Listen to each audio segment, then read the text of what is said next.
Ever since I was a little child, there were two things I wanted to do, and they were pretty well equal in my mind. I wanted to be a ball player, baseball player, and I wanted to, and still I was lured by the railroad, just from the fact that I was so proud that my father was an engineer. I thought that was the ultimate in the industrial world.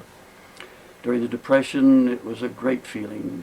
He was fortunate enough to have enough seniority where he, using the term, he hung on and was able to work through the Depression. He worked in Burlington quite a bit, but he did come over here to Galesburg because of the jobs, and worked from Galesburg to Ottumwa on the division here. But it was fascinating. Getting back to the ball playing, we'd be in the backyard or on the street and playing ball, and we'd hear a train leaving Burlington, down, just coming across Main Street after they had taken water, or a passenger train that had been down there. And we'd drop our ball and bats and run as fast as we could down to Perkins Monument, one of our ex-presidents of the Burlington Railroad. And that's where we'd view the trains going up. And the men that were on the freight trains, 99% of the trains would have what we called the helper engine. The sign to go to the house after you completed your tour of duty at Burlington was a little shake of your hand up and down. And I was so, it was gratifying to go down there, and I'd give that little signal to the engineer on the helper engine, and he'd return it to me. And then I could see him, what really was the ultimate. He'd lean over, and I'm sure he was telling his fireman, that kid up there by Perkins Monument is waving to me and giving me a sign. He said, "We're all done, we'll go to the house when we get done." But no, it was something to hear those trains leave the depot at Burlington or get over Main Street and then chow through the buildings of Burlington. It was just like a canyon from Main Street up to this monument, on not halfway, about a third of the way up West Burlington Hill. And it was just, you could hear them pick up speed. And of course, when they'd get to the grade where it really began to climb, they naturally slow down. And then 208 was the milepost. And there were times where they didn't make 208. You'd wait for that final breath, so to speak, and that's where they'd stall. And we'd watch them, then we'd maybe even go down by the track and watch them double the hill. So, like I say, if I heard a train, I had to run down and watch it, just literally in my blood. When I hired out in 1941, I made some student trips and did my beginning work down at Burlington in the yards. And when I got on that engine, that little old locomotive, and went back and forth switching over Main Street at Burlington, I almost hung out by my waist so everybody could see that I was on a locomotive. I wouldn't have traded my job with President Roosevelt. I used to say that. Just one of those little... Railroading, you had to have a certain dedication, and you really had to want to be a railroader. It just seemed like there was a mental, I use the term often, there was a mental athleticism. It was working on something that moved. It just, well, the steam engine itself was the attraction. It had to be. There was no machine built that attracted an audience like a steam locomotive working or operating, and particularly at full speed. Cars in the old days on Route 34, you take a ride. Sometimes we take a ride, believe it or not, in the Depression, and just go out and watch the trains on Route 34 west of Burlington, and you wouldn't be alone. There'd be cars stopped purposely to come out and watch trains go by. So they were fascinating to everyone, not just to the people that worked on them. Railroads have been necessary all over the world, and if it wouldn't have been for the railroads, well, I've often said the railroads built our country, and then during World War II, they saved it. They saved our country. 90%, 96% of Army personnel and equipment traveled by rail during World War II, so we just couldn't have done without it. Got back. By the time I got back from the service in the end of '45 after the war, I was fortunate enough to come back, and my seniority had climbed because of the addition of trains and because some men retiring, and I was a fireman on passenger on our Zephyrs when I came back. And there again, that was a feeling that you can't explain. You'd have to experience it. And progressing, in 1946 I was examined to be an engineer. The Burlington hadn't hired any men from 1928 to 1941, to the beginning of 41, because of the Depression. And so several of us that hired out in 1941, we gained 13 years of seniority the day we hired out, literally. And we were fortunate enough to work with older men that really, they were great teachers. They were a group of men, training. Everyone on the railroad treated us fellas, and we were the first young ones that hired out around 20, 21 years old, since the turn of the century, the early 1900s. But they were really our teachers. And of course, they had to be, because we had to learn fast. And on a locomotive, one man's only as good as the other. If the engineer isn't doing his job like he should, then he's not being responsible, and it reflects on the fireman, and the fireman vice versa. If the fireman isn't doing his job, the engineer is sort of handicapped because he can't get the ultimate out of that locomotive. So it's really a team effort. You didn't have too many older men firing them, and there were quite a few hand fires back in '41. There's still quite a few left on the branch lines. In fact, after the war, we still had hand fire. We had some 2900s that we hand fired from Galesburg to Ottumwa on an old number 9.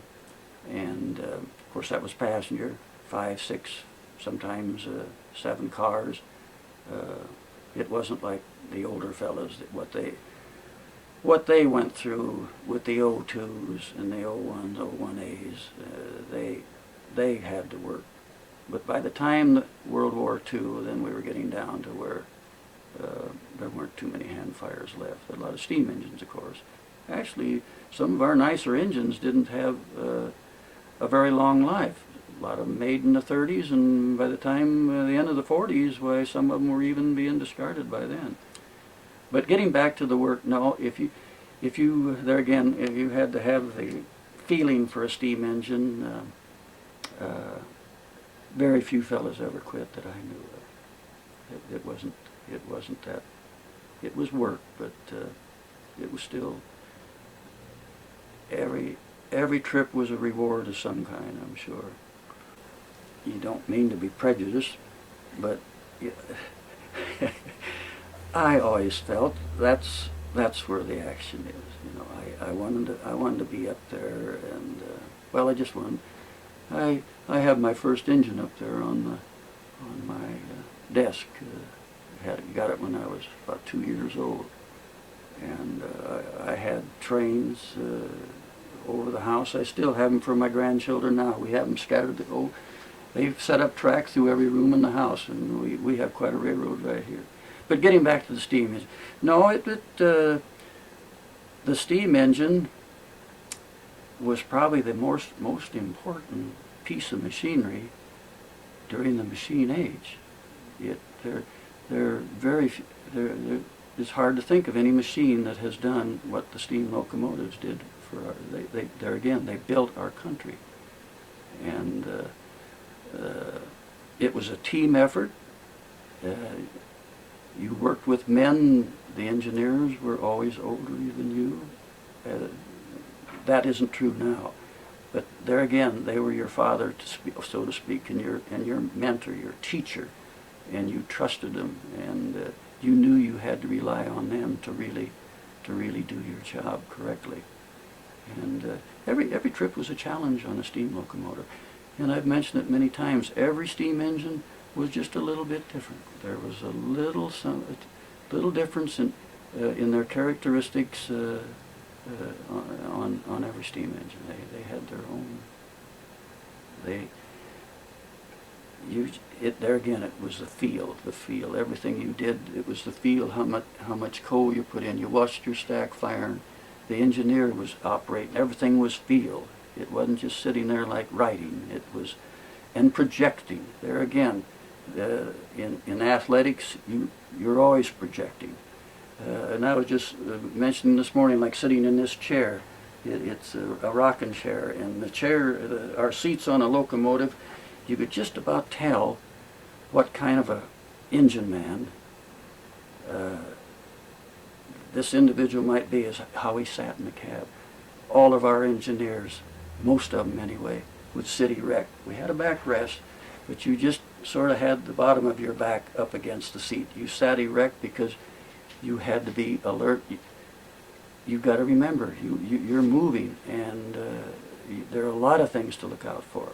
It's comforting to think back on a career of the times, not of the fast runs you made, or what a slick job you did with the engine, but by projecting ahead how you've prevented accidents. That was, and to go through a career without an accident or getting in trouble, no matter how you live up to the rules, you have to have luck on your side. And no matter how alert you say or think you are, there's just something inevitably will come up during your career where you're thankful for just being alert and are happy for those people or the equipment that you didn't kill or damage. Well, of course I hired out in Burlington, but when I came to Galesburg after the war, I mean, no comparison to how Burlington was.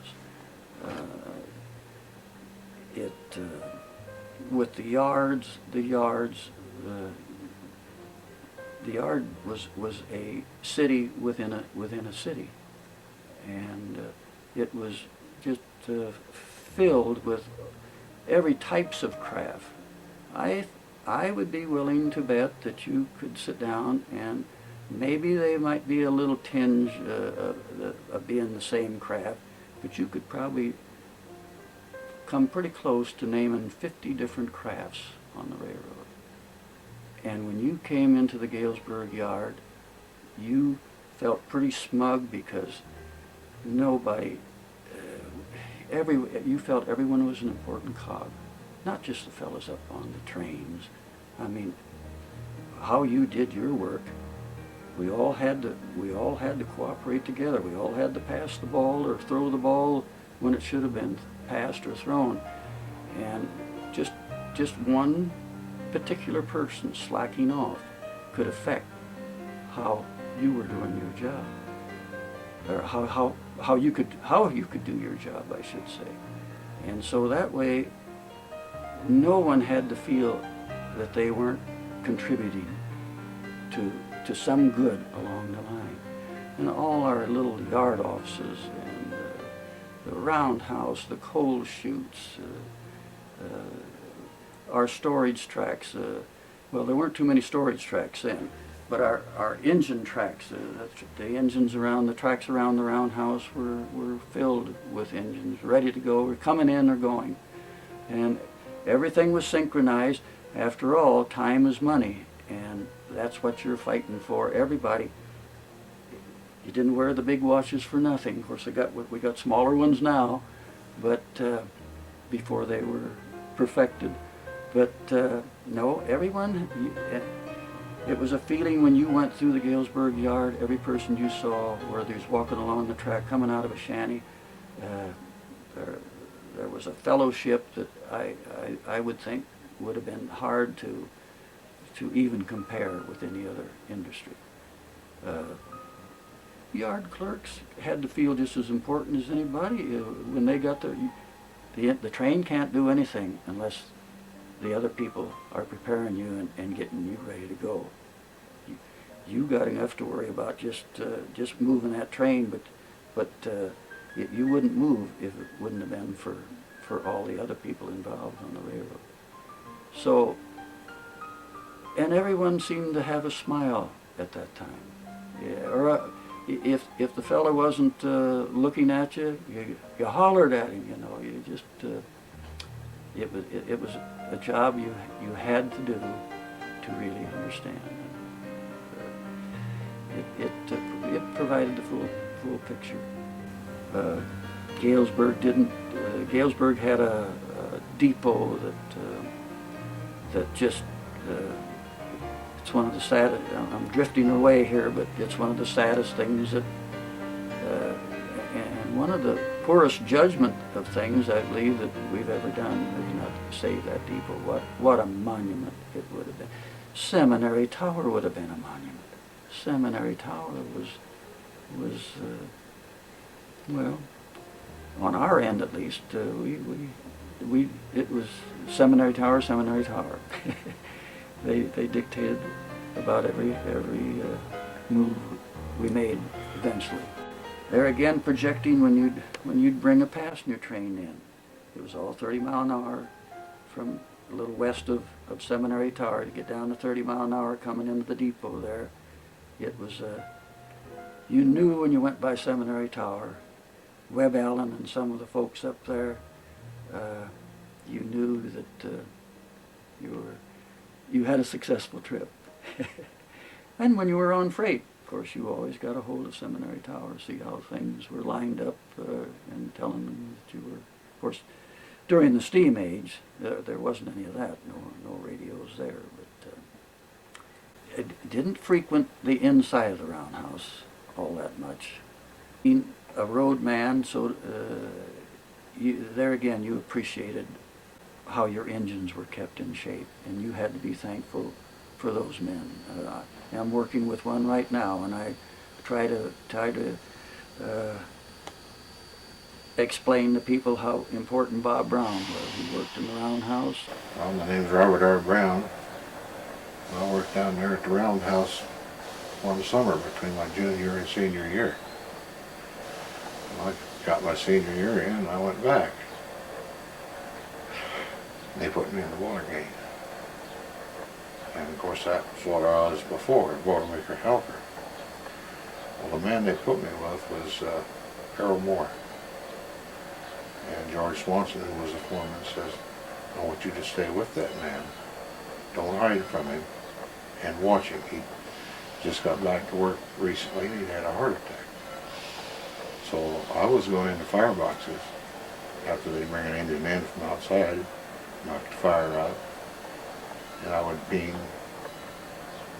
stay bolts and flues, working there, and Harold was always in the fire door with a flashlight watching me. And those engines were hot. You didn't stay in there any longer than you had to. Well, I'd come out, well, he was getting along just fine.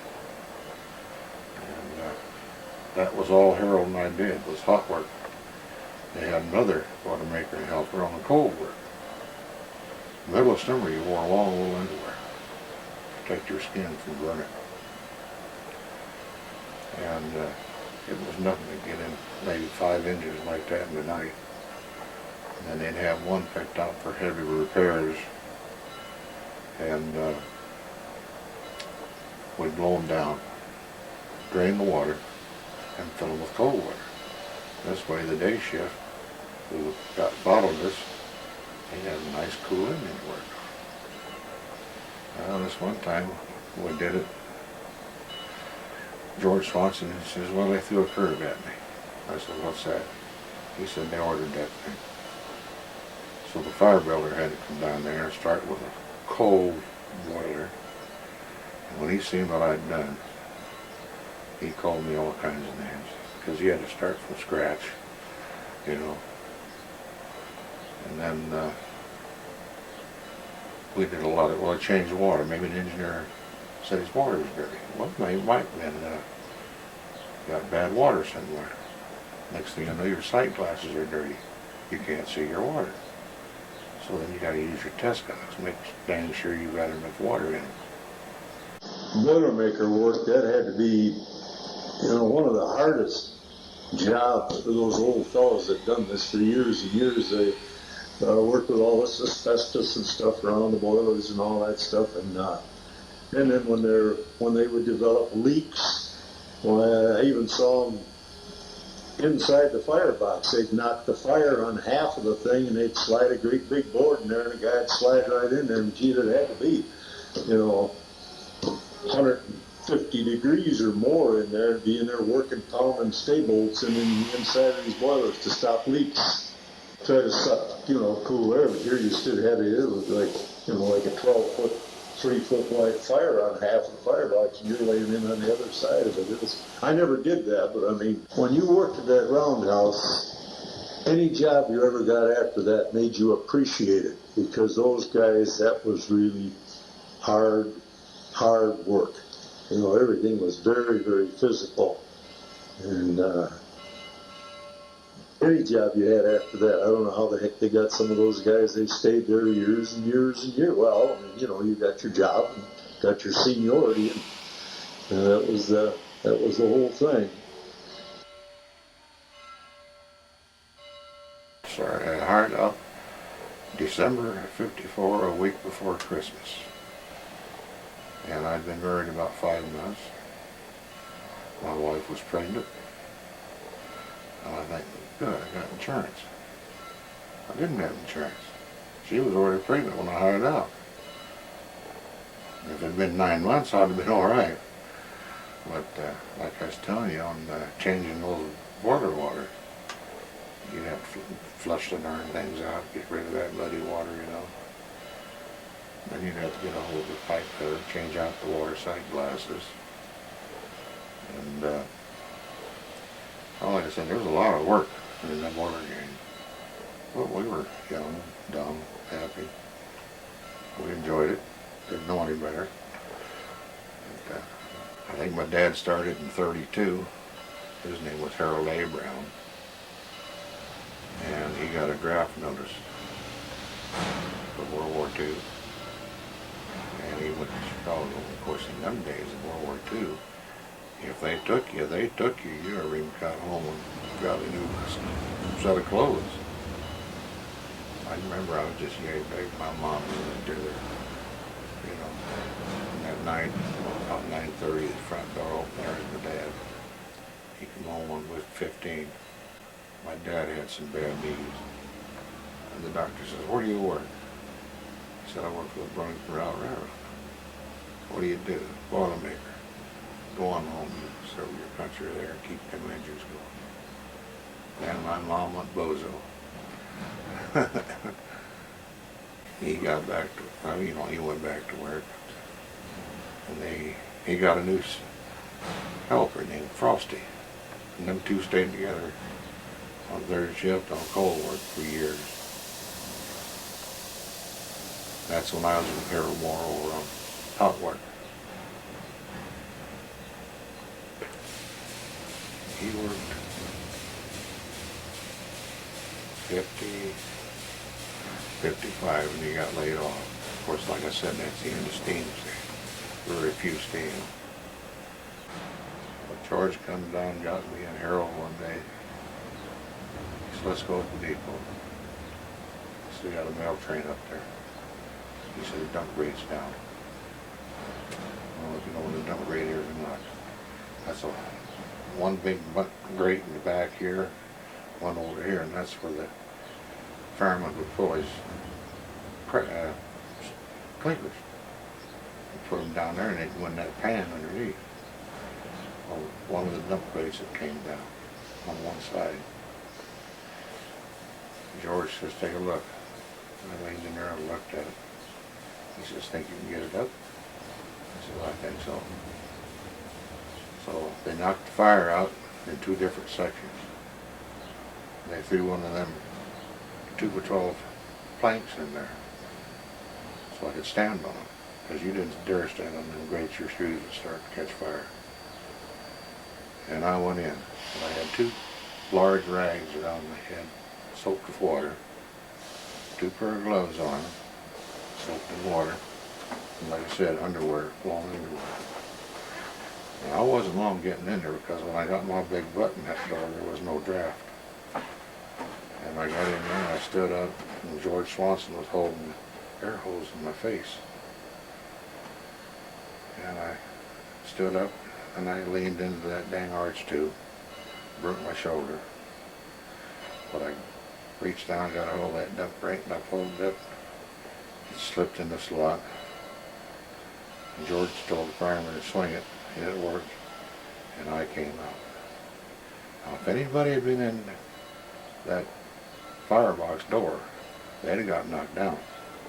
Because I came out. That was, and a lot of people don't believe me when I tell them that. But George Swanson was right there. When I stood up, he waved a rag in my face. He says, "You earned your night's wages." He said, "I'll see you in the morning." Well, I knew what that meant. I just went and hid out. Like getting back going in that firebox, George said, "I don't want him in there." He said, "If he goes in there and goes down, he's done. He said, we'll never get him out." Like I said, I never done it. And after I done it, I thought, well, you dang fool, that was a heck of a thing to do, you know. But like I said, it didn't take over 2 minutes from the start to finish to get in there and get that done and get out.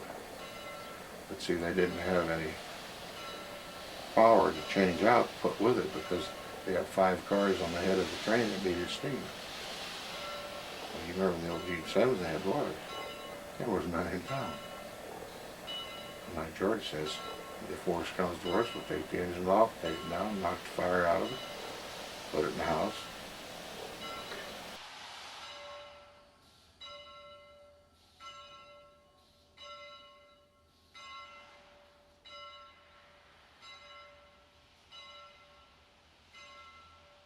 I think that head-in crew on that train, I think they spread the story about me going in there. And I had several people that asked me, "Are you nuts? What was you thinking about?" Well, I wasn't thinking, actually, you know, what if I did go down? I'd have been there, that's it. You can't imagine the heat. Even with the blower going and the water hose, or the air hose going on you.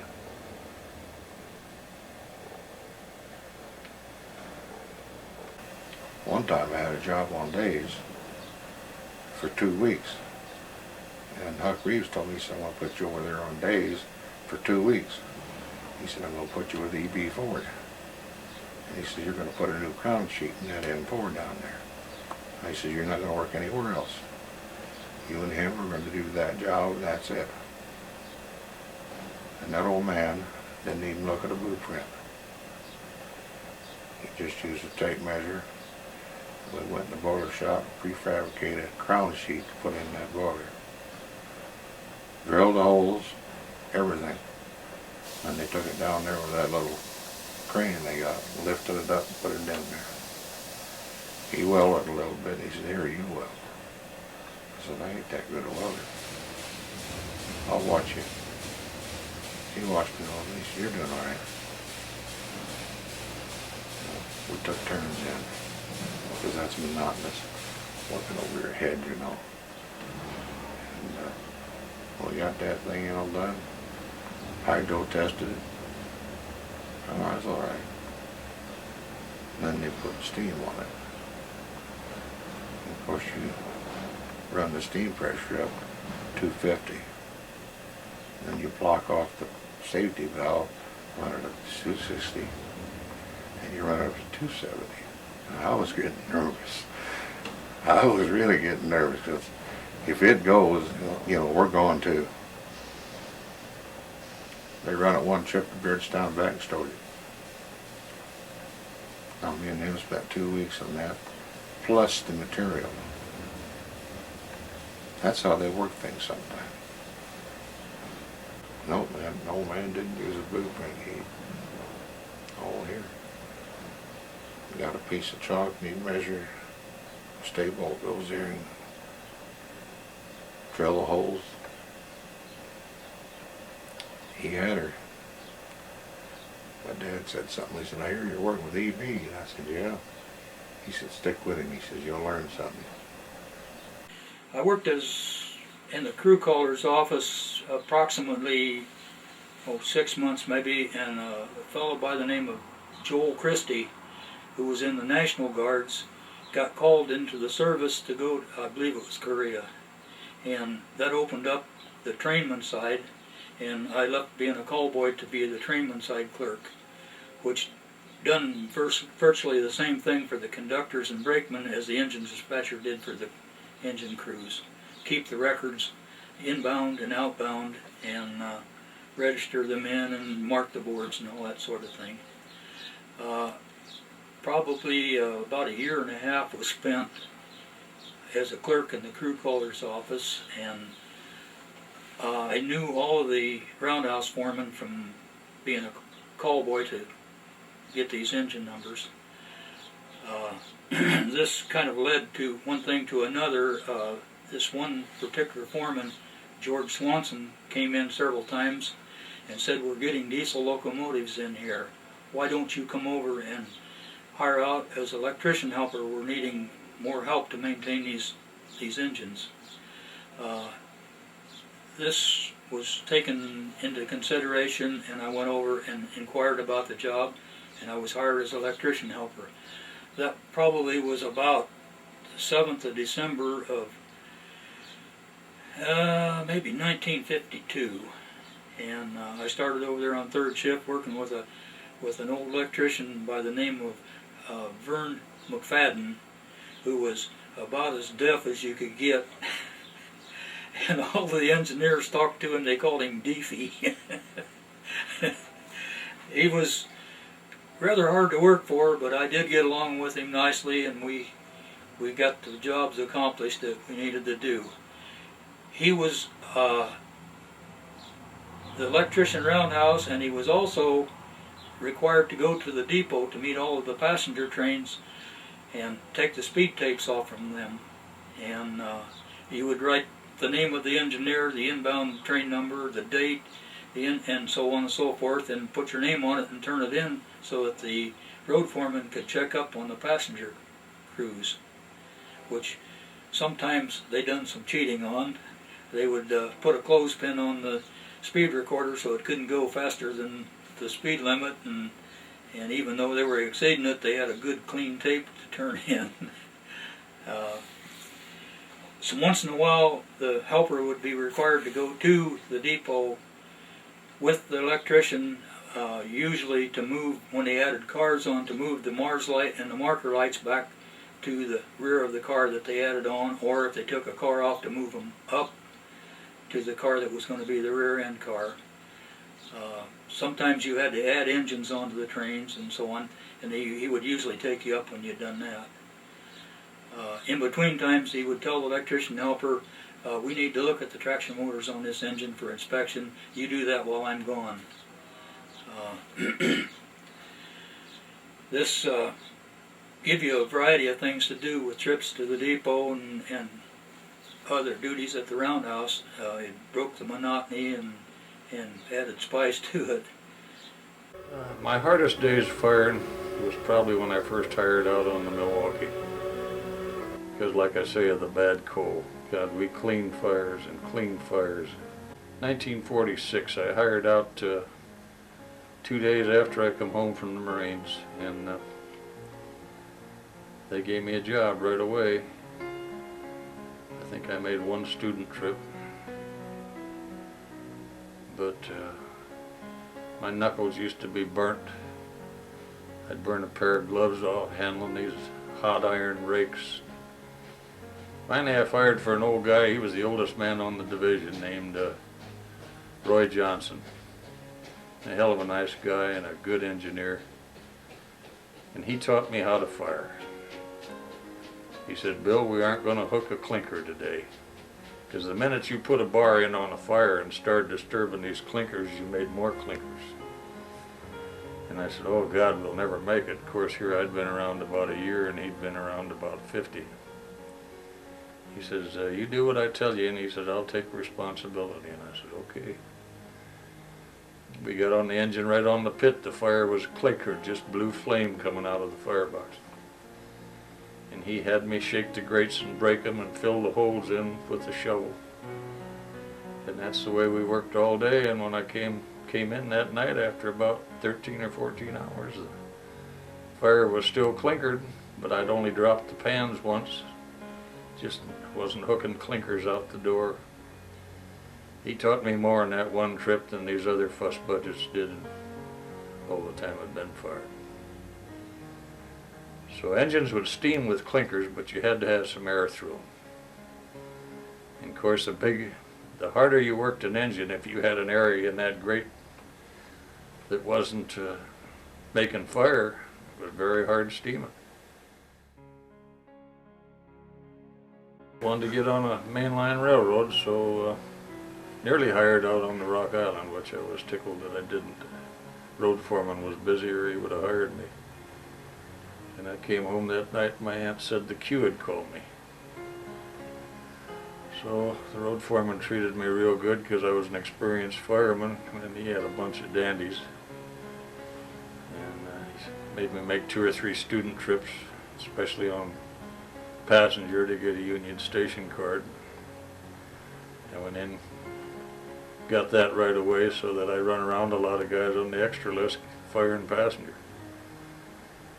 But I remember my first student trip out on the road with Al Frieders and Charlie Johnson. He had an S engine. When we got to Yolo, Frieders let me fire it all the way to Savannah. And I remember wearing out in the countryside there about 60 miles an hour, and not knowing where I was going, and them green signals flashing by. Quite an experience.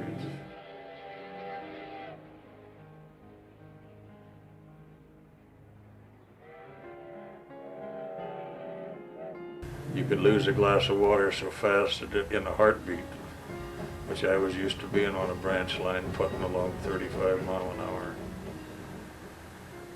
But I got quite an education on the Milwaukee. We had bad coal, small engines. We didn't have table grates or drop grates. And we had bad coal, awful hard to fire. That stuff had run right down through the grates to where if you rocked the grates, everything just moved like a bowl of jelly. So you hooked all the clinkers out the door on your shovel. And of course, duplex stokers, you had an opening right under the firebox. We'd hook a lot of clinkers right up under there and let them melt as we went along. But the whole secret of fire or steam was to have a good engineer, a good engine, and good coal. And if you had any one of them that wasn't there, the trip was miserable. When you get ordered for steam, you hope that, what engine am I getting? Who am I getting it with? And there was a lot of engines that steam better for a fireman. Some were better pullers, but a fireman wanted something that would steam good. Just a lot of work, even just preparing your engine. Walk out to the ready track and your engine was there, and I remember the first thing you do is put your grip down. I did. Climb up on the water tank, check the water, and of course you got to have a chain up there and long iron rods to unlock the water tanks on the main line. And then put your grip away up on the engine and take the deck hose and start washing it all down in between getting the fire ready, wiping everything down with waste, seeing that you had supplies. Used to have a pickaxe and 2 lanterns. Of course, your fusees and torpedoes and red flags, green flags. And then we'd back down to the coal chute and top it off with coal or water if it needed it. Go out to the ready track. Of course, everything was over loudspeakers, telephones.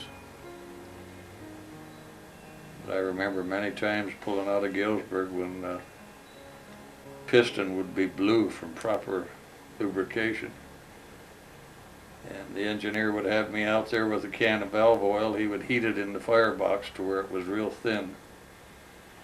And he would be going about 10 miles an hour and shut the throttle, and I'd open the exhaust port and pour oil in. Many times went over Main Street like that. I think people thought we were nuts. But that was the secret of a steam engine for the firemen too, was good lubrication. When they lubricated, they steamed better, ran better. Without the asbestos pad on their left leg, why their overhauls would burn off. I know when I've hand fired some engines, my overhauls would just steam that left knee, and of course I wasn't doing it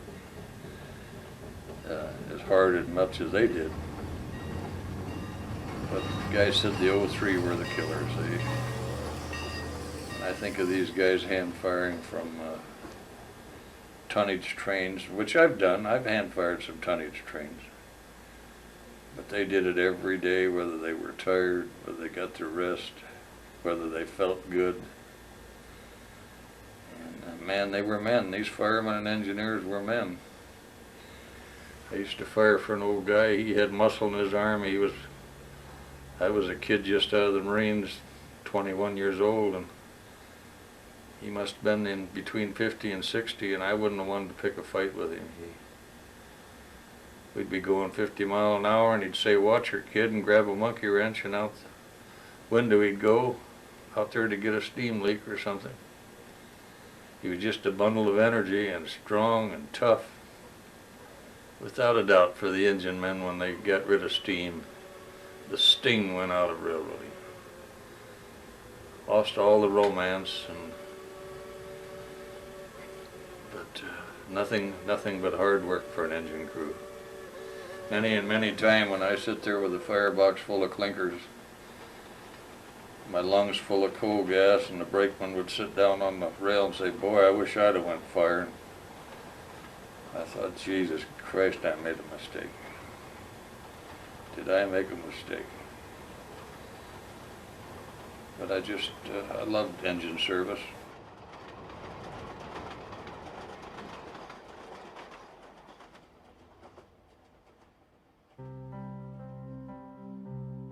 They either stopped at every station or skip stop, or the express trains only made 3 or 4 stops. They were the hot shots. But the hardest ones to fire was the stop at every station, because you couldn't make smoke. The minute the engineer shut off for the station, why, you put the injector on, and your station stops were only about a minute. You tried to put 10, 12, 15 scoops of coal in it. Just as the coal started smoking bad, why, he'd woof woof take off. And that's how you went all the way to Chicago. I remember this, did I tell you the time that I fired for this old man named Lee's? Hell of a nice guy. He'd lost his wife. He'd had his belly full of all these new firemen. And he had a real tough job, made 2 trips. And he came out to work about 11 o'clock in the morning, and he says to the clerk, "Who's this Frankie?" He says, "Oh, he's a new man." And he told me later, he said, "I was just going to turn around and lay off and quit." And he said, "Oh, hell, I'm here, I might as well go to work." So he came out, nice looking man. And he said, "How long you been firing, son?" I said, "A month or 2. I said I didn't want to tell him I was an experienced fireman, because if I failed for steam, it would look bad. So he sort of shrugged his shoulders, but I had the engine all wiped down and washed down. We backed up to the Roar Depot, tied on to about 10 cars. Never said a word to me. We took off out of there. You know, you can tell an experienced man the minute you watch him handle a shovel. We went into Chicago, had a nice trip, went back to Downers Grove. We're going back to Chicago peddling merchandise. They had an express car that they would unload flowers. And we had about a 5-minute pause at this one station, and he leaned over and looked at me. He says, "You son of a bitch, where'd you fire before?" And him and I was the best of friends there. But like I say, they had a lot of new firemen, you know, and them big engines, and they didn't have time to really mollycoddle them or fire the engine themselves. So an experienced fireman was quite nice to these guys. There's one old crabby son of a gun on the Fox River, and they had a '03 with duplex stokers. Freddie Reinschmidt had died with him for steam the trip before, and we were in the register room at Eola, and he said to me, "You ever fire these duplex stokers?" I said, "Well, not much. I had a couple, 3 years of them."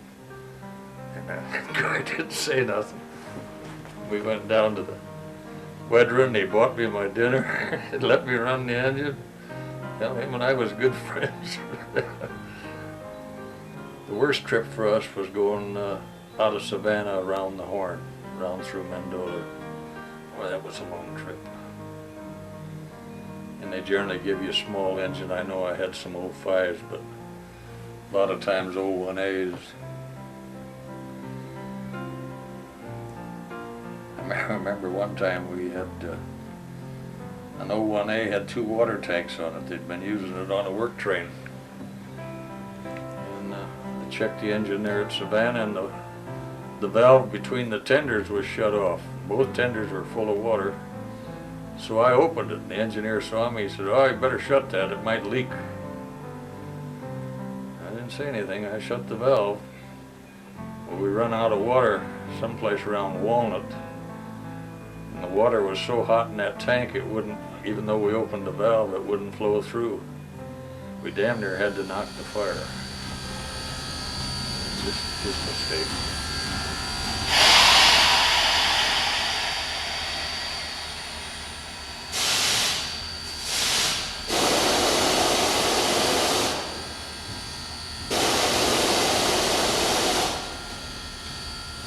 Of course, there were a lot of men back in the 40s were elderly, and but you were only as good as how those men fixed your locomotive. And when you got in trouble, most of the time it took the Roundhouse man to fix them. There was a feeling walking around the Roundhouse, see all the extensions of the stack of the roof going in the roof going out, and seeing what they just like big monsters, and most of them, you know, that could get down in pits and work underneath the engine. The smell, it just was all part of the big picture.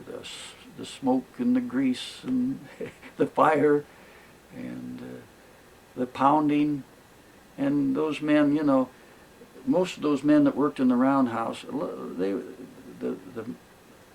normal men back in those days weren't like the young guys are becoming now. I mean, a lot of the fellas were 5 foot to 6 foot. We didn't have many big men then, but they all, you could tell they were workers by looking at their forearms and their hands. They all had big forearms, big hands.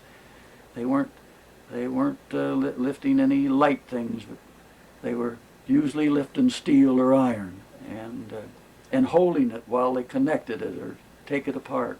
The pit track, there again, the men that worked on the pit were very valuable. You always wanted a nice fire. They prepared the fire for you.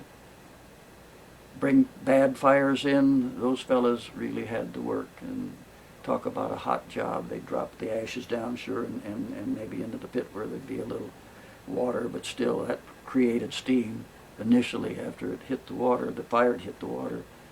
But everybody was a worker.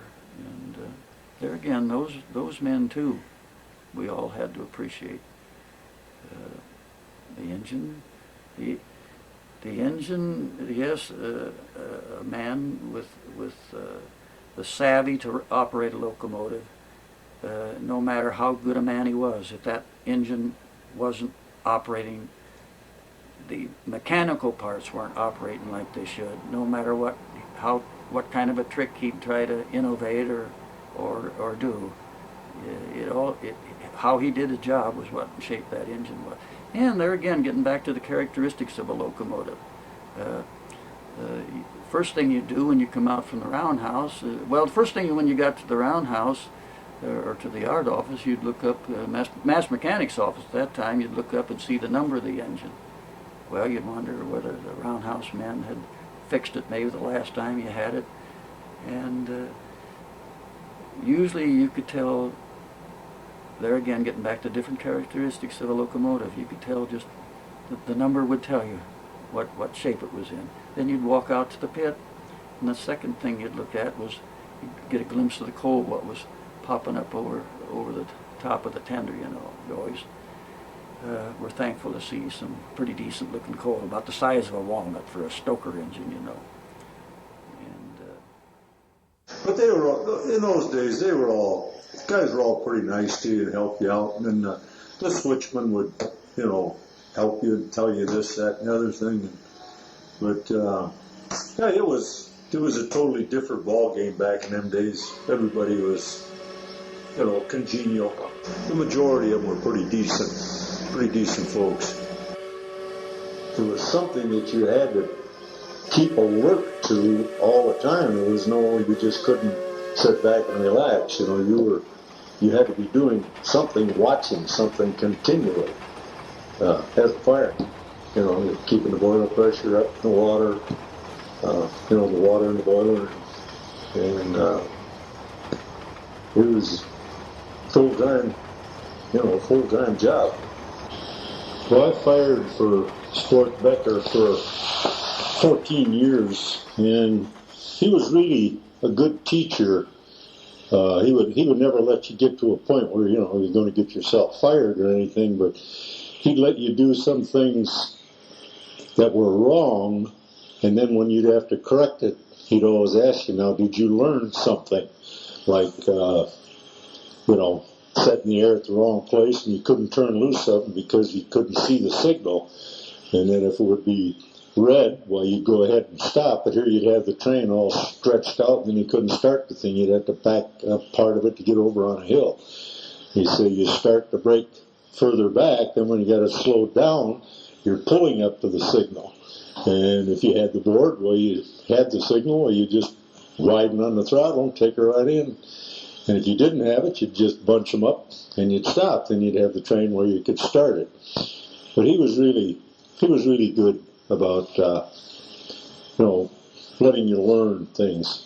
Of course, when you're a young fellow working with an older fellow like that, there's no doubt in your mind that you can do it better than he can, but after some years you find out there's a heck of a lot of stuff you got to learn as you journey through life. The roundhouse was, it had been built in sections and added onto for a number of different times. When the steam engines were in there and they were being fired up, the blower noise was just almost ear-breaking. As the fires began to get kindled and begin smoke, you would get whiffs of the burning kerosene from the shavings that were igniting the coal initially, and as the steam become developed in the boiler, you could smell the steam. It almost smelled like hominy or boiled corn or something. The engines, when they were being fired, if they would develop a hole in the fire and they would get additional air up through the grates, they would set up a vibrating motion that would just literally rattle the windows of the roundhouse. All that was necessary to stop that was throw a little coal in and cover up the hole in the grates where the air was coming in. The place was quite noisy when there were men in there with grease guns, air-powered, greasing these engines and so on, and working with them. There was a lot of noise in there. Sometimes you couldn't even hear yourself scream above the noise. it was difficult to talk to an individual even standing right next to you. The Roundhouse, they tried to keep it clean, but it was almost an impossibility. Periodically they would whitewash the walls, and this whitewash become quite thick, and sometimes it start caking off and peeling off. The place was rather not tight for air. You could almost grab a big dog and swing him around by the tail and let loose of him, and there'd be a hole, he'd fly out through the side of the building. That was in later years. And it allowed the wind to blow through and so on and so forth. The place was quite cold in the winter. You usually wore near what you had on outside, inside.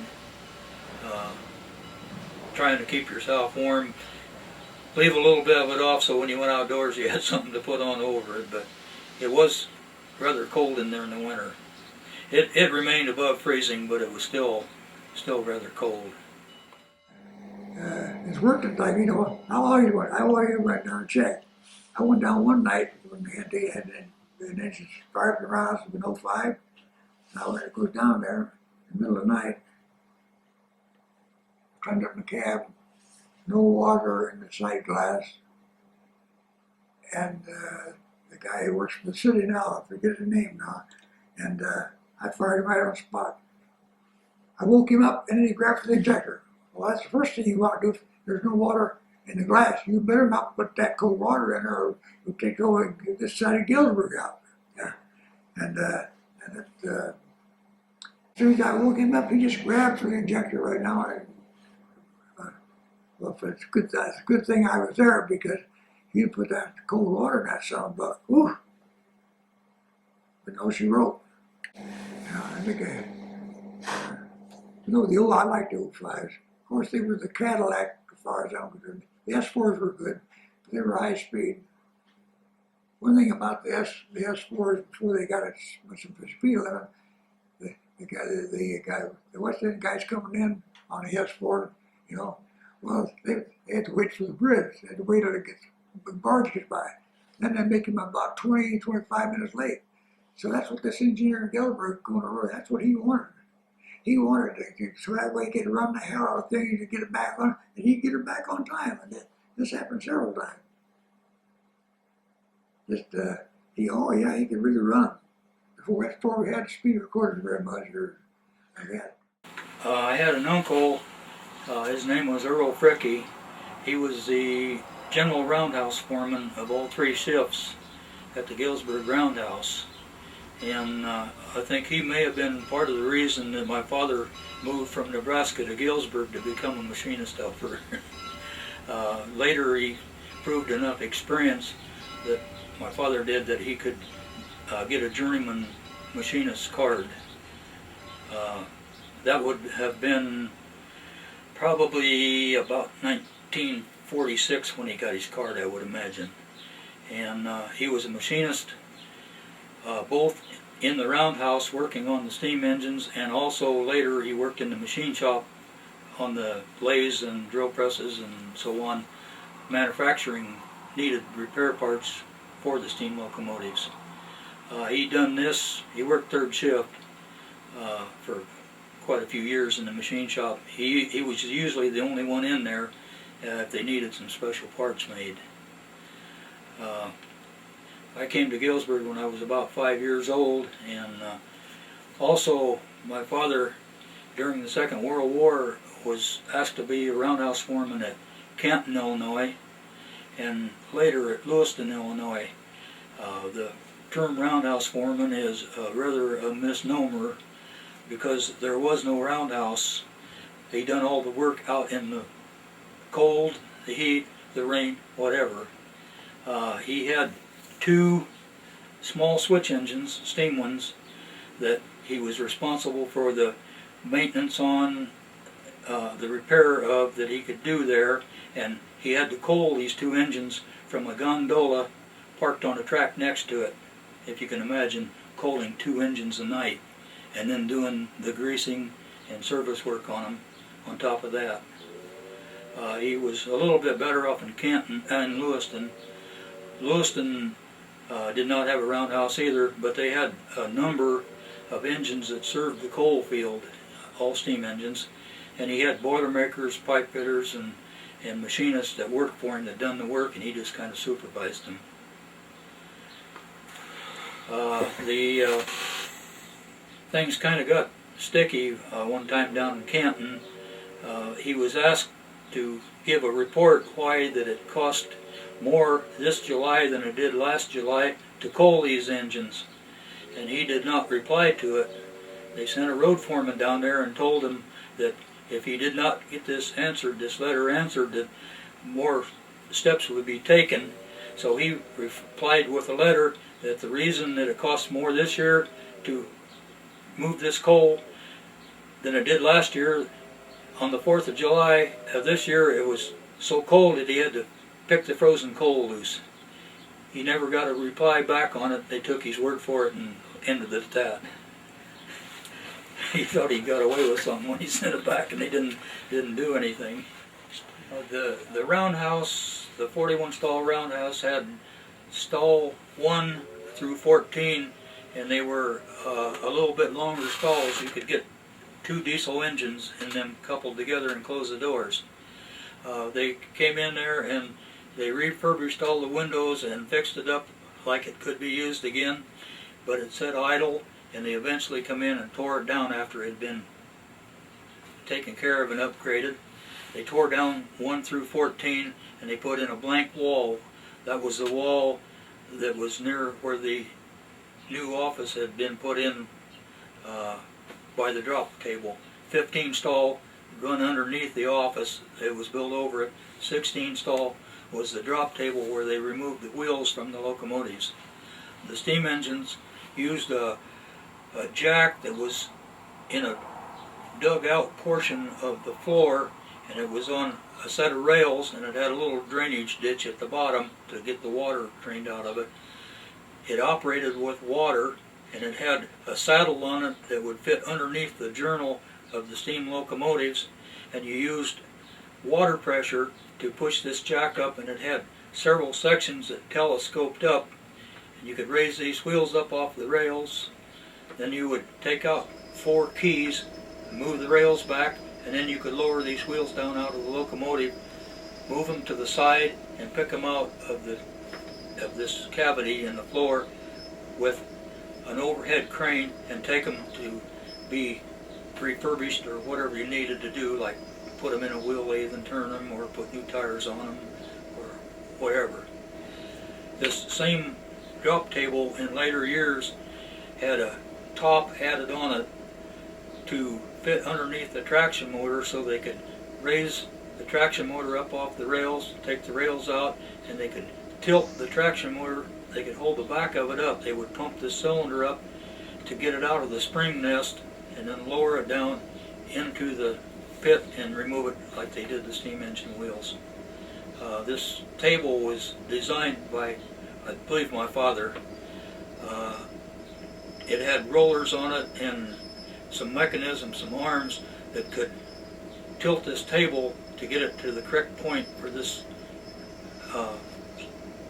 lugs on the traction motor to come out of the spring nest without removing the spring nest. The cylinder on it was added on. It was powered by water too, and there was a water pump off of an old steam engine that was connected up to the air supply from the powerhouse, and this pump would pump up higher water pressure when you were lifting the weight of the locomotive up to get the rails out. And this thing would make quite a bunch of noise, and then you use the valves to allow the water to come out and let this down, and then you would let the traction motor down to a flat position where you could pick it off the jack with an overhead hoist. This pit that had the jack in it was the jack was manually moved, like with a car mover or a pinch bar, and my dad was asked by the general foreman to see if he could make a system to power move this, and he made a drum, turned it on the lathe with like a thread in it the size that the cable would wind up on, and he made a winch out of this drum and put a cable through the drop pit around a pulley and back to this drum, so that he could fasten this cable, one side of the cable, to the jack, and when the cable went this way, it would move the jack out, and when he reversed this air motor and reversed this winch, the cable will pull this jack back under the locomotive. It saved a lot of hard back-breaking work. It's still there? And it's still buried there. It's still on the ground. They filled it in when they tore the roundhouse down. This John Agrilius, the general foreman of the roundhouse, was a pack rat, literally a pack rat. They would allow you only so much material to be on hand to repair these locomotives. And John, he was going to beat the odds. He got a bunch of cylinder assemblies, heads, liners, air compressor cylinders, and so on and so forth, and he stashed them away in the pit of number 15 stall, which is right in front of the electrician's bench. This track was covered with heavy planks that hid all of these items that were down there. John Schroeder was the general foreman that had been in Galesburg prior to this, and John Agrilius had worked for him, and he knew the temperament of John Schroeder. He had been promoted to manager of Lines West. He was paying a visit to Galesburg. John knew that he would find these assemblies buried in this pit. So John proceeded to get the John Deere tractor, and he told Howard Gunther to go outside and dig a hole in the ground. We brought the end loader back in, we put all these parts, I'll bet there was $5,000 or $6,000 worth of parts in the bucket of this end loader, and carried him out and put him in this hole and pushed the dirt back over top of him. John Schroeder would have found them.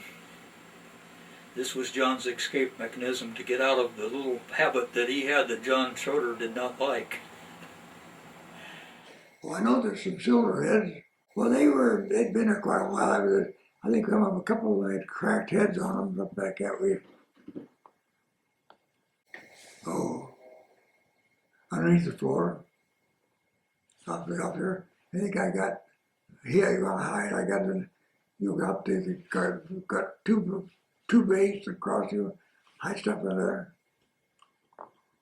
They used those S4s between St. Joe and P Jump when I was out there.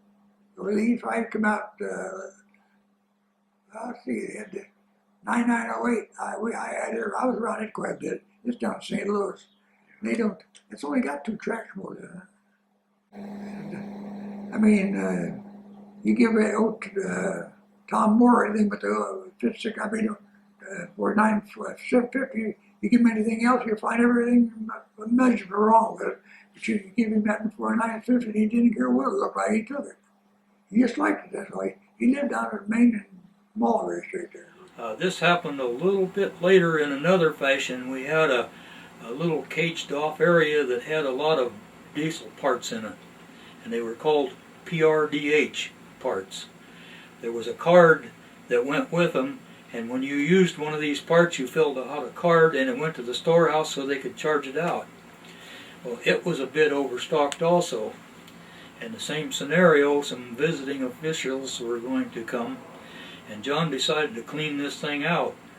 And he got Howard again with the John Deere, and he started filling up the bucket on this John Deere with these parts to get rid of. And I said, John, aren't you doing this a little bit backwards? Shouldn't you have dug the hole first? Howard, get them parts out of here and get them out of here right now.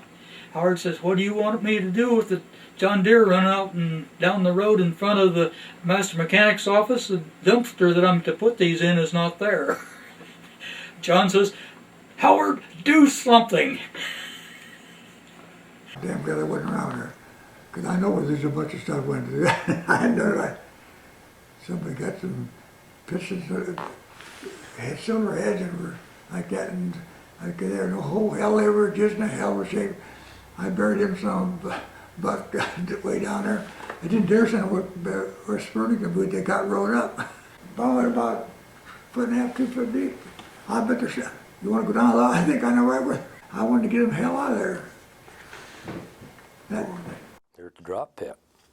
in that pit right there. It had wood plank over the floor, and that's where the biggest part of it, that one burial detail, as you call it. We had a pretty good sized hole there, but when they'd wash the floor, I mean, it was when somebody gave them 4 hours notice they's coming, well, you're only allowed to have so much. The storehouse, if they had their quota and they had extra ones, well, they'd put them down in that pit, and like I said, didn't take very long, that new material in that, and get water on it, was all rusty. So when they come back, decided it's time to clean that pit out, we dug a hole out there and buried it. There was complete cylinders, rods, everything. Air compressor parts, no complete compressor, but the heads and the tops and all your valves and everything that went inside them. They were all rusty. I mean, it wouldn't have been worth the time it took to clean them up, get the rust off of them. Well, out the door they goes, and we had a little funeral out there. Nobody said any good passing words, but I could probably still find it. This John was quite a foreman. He took care of his men. He took care of them well. He would cover up for you if you got in trouble and do his best. Sometimes the stories were a little bit hard to believe, but he'd try to make them get you out of problems. He had been a union engraver for the machinists, and he was well versed in all the rules. And when he would go to an investigation and try to get somebody off the hook, he would quote rules that weren't even in the book, and he would have the master mechanic believe in this, and he'd get the guy off on some rule that didn't even exist. That probably was one of the reasons why that John was promoted to a foreman, to get him on the management side.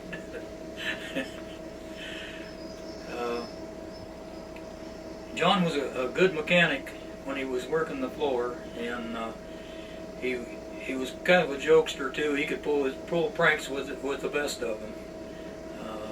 I can't think of any particular ones right now, but he done his share of practical jokes and things too. Yeah, it was said that a good electrician always had a roll of tape and a few tools in his pocket, a screwdriver and a piece of sandpaper to clean up contacts that had tarnish or burn on them, and maybe even a file. If it was too bad, you could file them and make them reusable.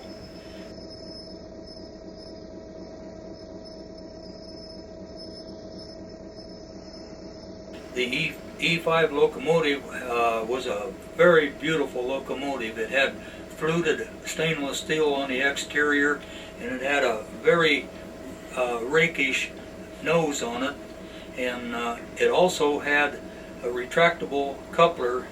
That the front coupler could be retracted back in pneumatically, and doors closed over it so that it had a real sleek, streamlined look to it.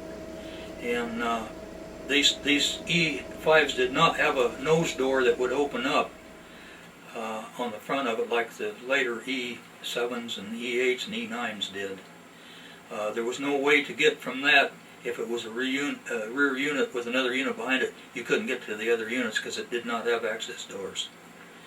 Then it was followed by E7s, and they had some stainless steel on the side of them. The grillings over the fans were just screens. The E8s come out, and they had little stainless steel grills around the shutters where the air intake was, and a little bit healthier engines in them. They had an exhaust system on the E8s and the E9s that really barked when you would leave the depot with the E8s and E9s, and by the time you got to Cedar Street, they were really sounding off, and they just sounded absolutely beautiful. Probably the E8s and 9s were probably my favorite passenger locomotives. They were probably much easier to work on, to get to everything. We were a little more familiar with them than we were with the earlier E7s and the older units. I didn't work too much on the old ones that had the shovel nose like the first 9900s. They were usually used as rear units on number 1 and 10, and they usually used a newer locomotive as the lead unit, and later they stepped them up to E8s and 9s.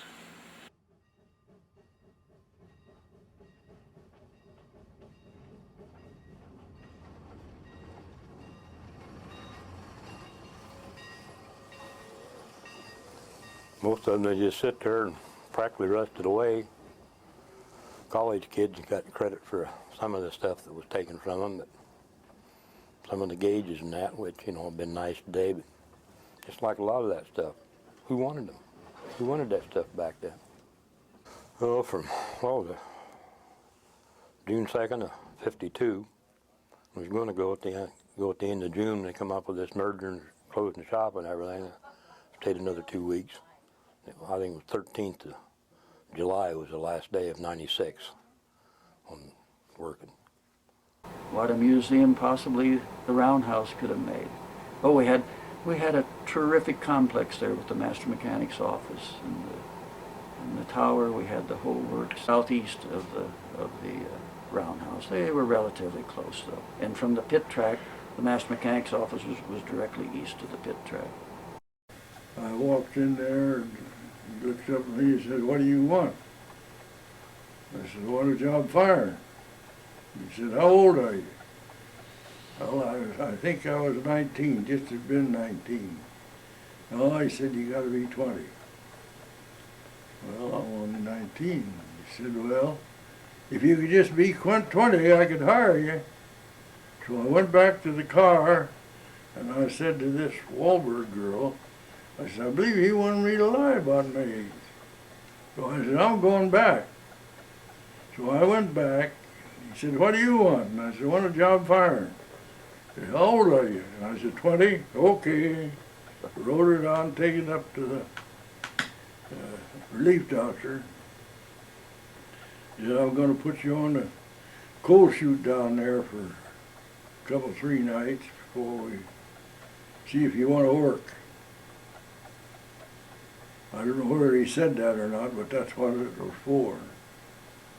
Well, I worked on the switch engine for 3 or 4 nights, and you see they had a steam wrecker here, and a building and everything where they had that wrecker in. And that was the coal chute man's job to keep that fire in that engine, because if it come out, why, they'd want it hot all the time. So I would go there and put a couple shovels full of coal in and check the water. And I got up to Aurora, and the Roundhouse foreman up there, the road foreman, he said, "Oh, Hank Holland was with me." And he was not knocking fires. So he said, "Which one of us examined first?" Well, we got up to the relief doctor, and he stuck his head out and said, "Well, next." Hank said, "He's next," and I know he's next. Neither one of us wanted to go in there. So he said, "Come on," he said, "it won't go by turns." He said, "Come on in here." He said, "You know how to run an injector according to the paper." And I said, "Yeah," and he said, "Well, we want you first." So we got up to Aurora, and they needed a man for this switch engine. So I got the job with the switch engine. Hank got a job as a student fireman. He didn't get paid for his, but I get paid for mine. And that's the way that happened.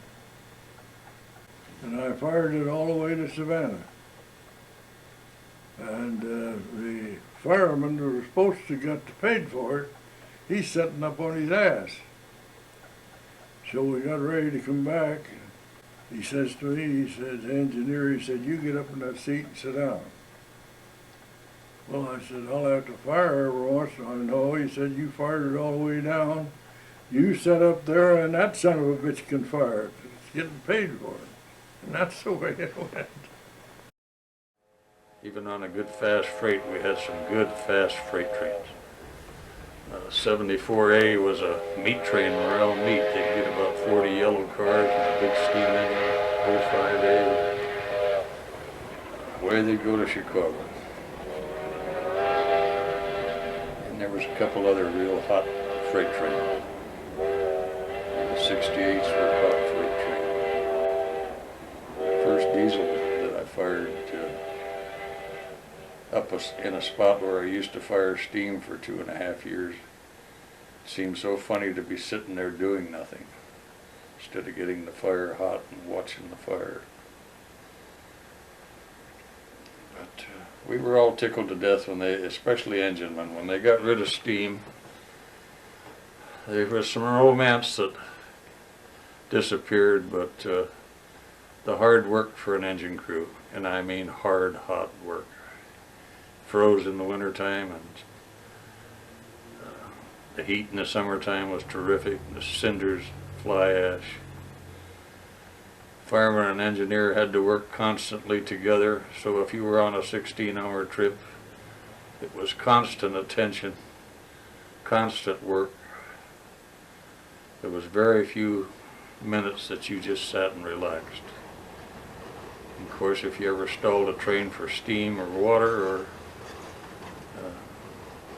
they would probably suspend you or give you some time. I never had that happen to me, but there are a lot of guys that did. But there again, I was lucky I had experience when I came here.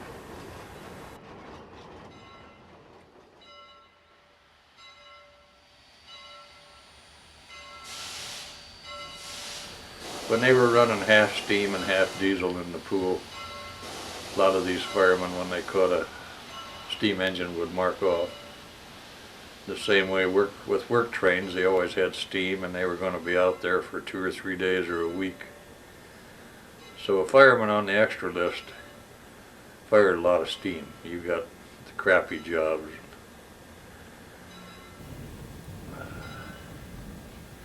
There were some of them firemen that got a lot of seniority during the war that really couldn't fire steam. They fired for a few weeks and then went into service for 4 or 5 years and came out, had a lot of seniority, but no experience.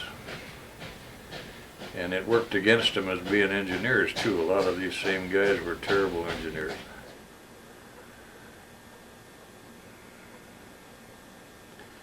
Same way with engineers that never traded off with firemen. A lot of engineers never let a fireman touch a steam engine or diesel, but particularly steam. I fired for a guy that would let me run this steam engine halfway, which was quite an honor. When these old guys would see me in the window and we went blasting through a town, it just irked their ass. And they'd always make a comment a couple of days later when they'd see my engineer, "Boy, that kid was really knocking the cinders off him."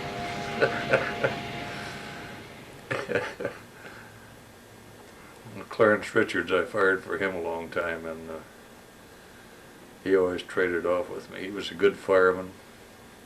Brady Tilton. I remember we had an M engine going east on an extra daylight, and we had to get a hand signal at the bottom of Buda Hill, come down there at restricted speed, and we had an 8,000-ton coal train. And we get going through Neponset, and he said, "Come here, Bill, take her." I said, "What? We got this slow order at the bottom of Butte." He said, "Well, you may never get a chance to handle a big train like this in that spot." I think if he hadn't been with me, I'd have went by that slow order 100 miles an hour. But that was experience that when I got set up to engineer, you couldn't beat it. I was always glad because there was no fireman when I got set up to engineer. Oh, we had college kids for a while they would hire, and if you didn't know, you were just SOL. Now, a lot of the old head brakemen helped you sometimes with track you were unfamiliar with. But even then, I made a lot of student trips. I didn't want to have to depend on some brakeman as to where you set the air or what was around the next curve.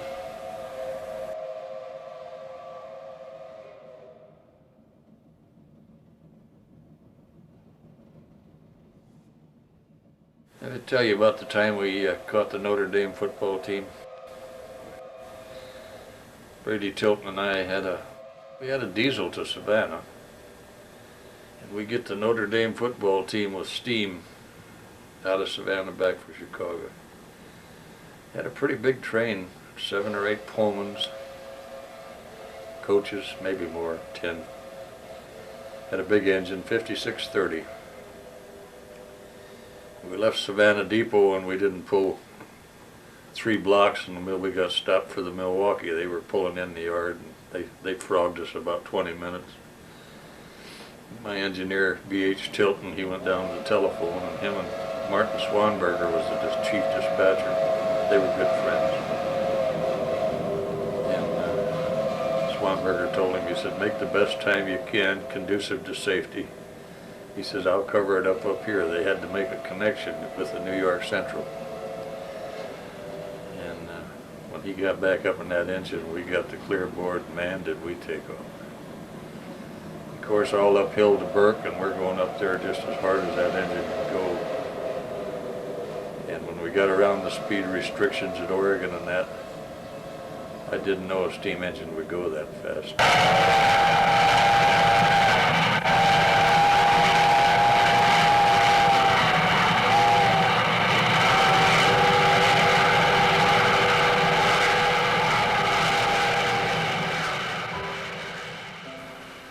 I looked at my fire a couple times and the cinders was just jumping up and down in there.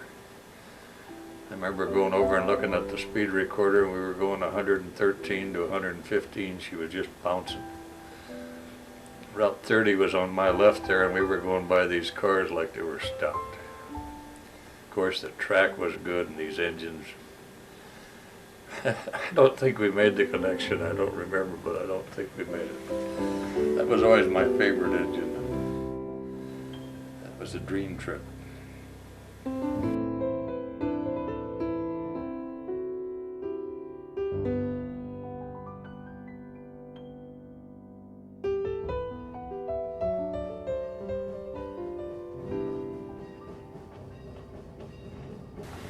I was firing a midnight switch engine at Mendota, a little hand-fired job, and they told me I was assigned to the Galesburg extra list. I didn't even remember putting it on my bid sheet.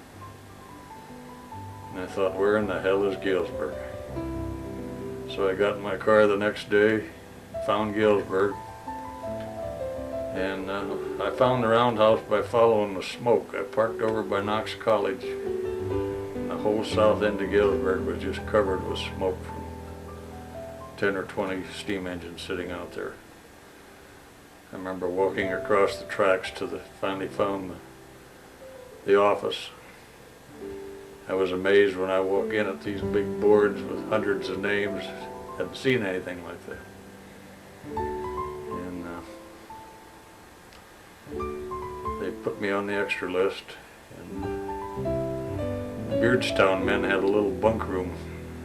Nobody else was supposed to stay in it, but I'd sneak down there and sleep in it when I could. No bedclothes or that, just a mattress there, because my hometown was 100 miles away. And I didn't have enough money for a room.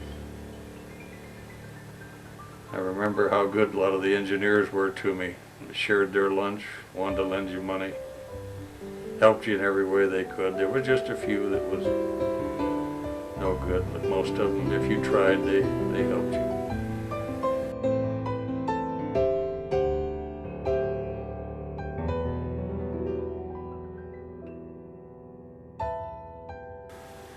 George Donaldson, an engineer on the Burlington who was killed in a head-on collision at Montgomery, Illinois in 1964.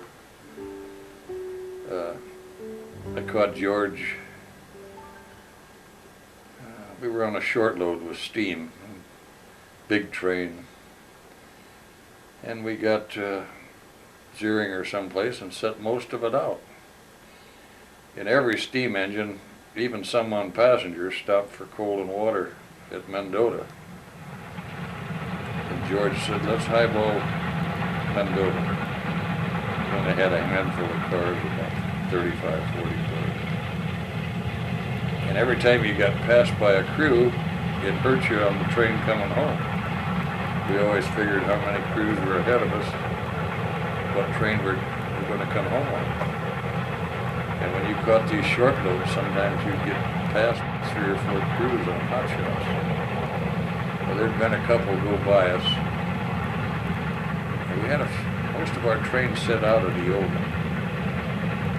68, a hot shot with diesel goes sailing by us, and they honk the whistles, knowing they're going to come home on a good job. Set out at Eola or Zering? Well, this is Zering, or Eola. We had set out damn near a whole train there and didn't have anything to pick up, or we picked up a few Chicago's. And went up in the tower and said, "Give us the middle." And this tower man gave us the middle. This is midnight, 1, 2 in the morning. And we turned the headlight off at LaGrange. And this crew was setting out at Congress Park. And we went by them so fast, they said it scared them to death.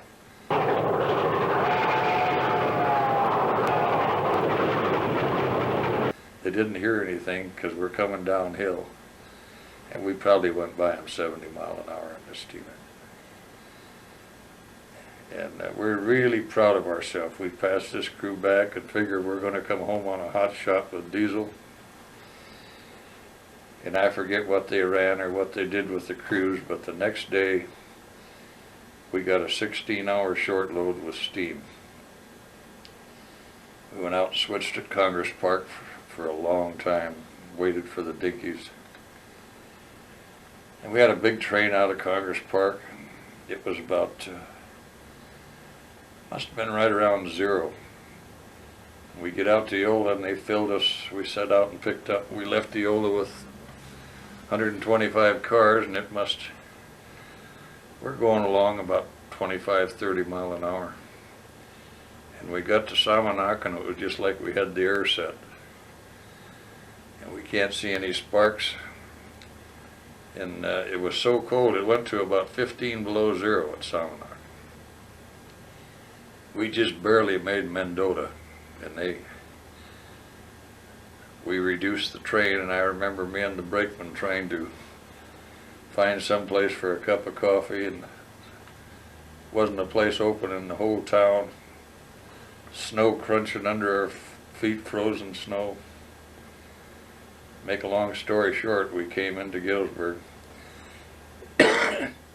Just dawn, and the whole inside of the cab was frosted. It was 20 or 25 below 0. I was froze, and the brakeman sitting behind me, Russell Anderson, he was really froze. And I thought, well, I got this trip behind me, I'll go home and take a nice hot bath.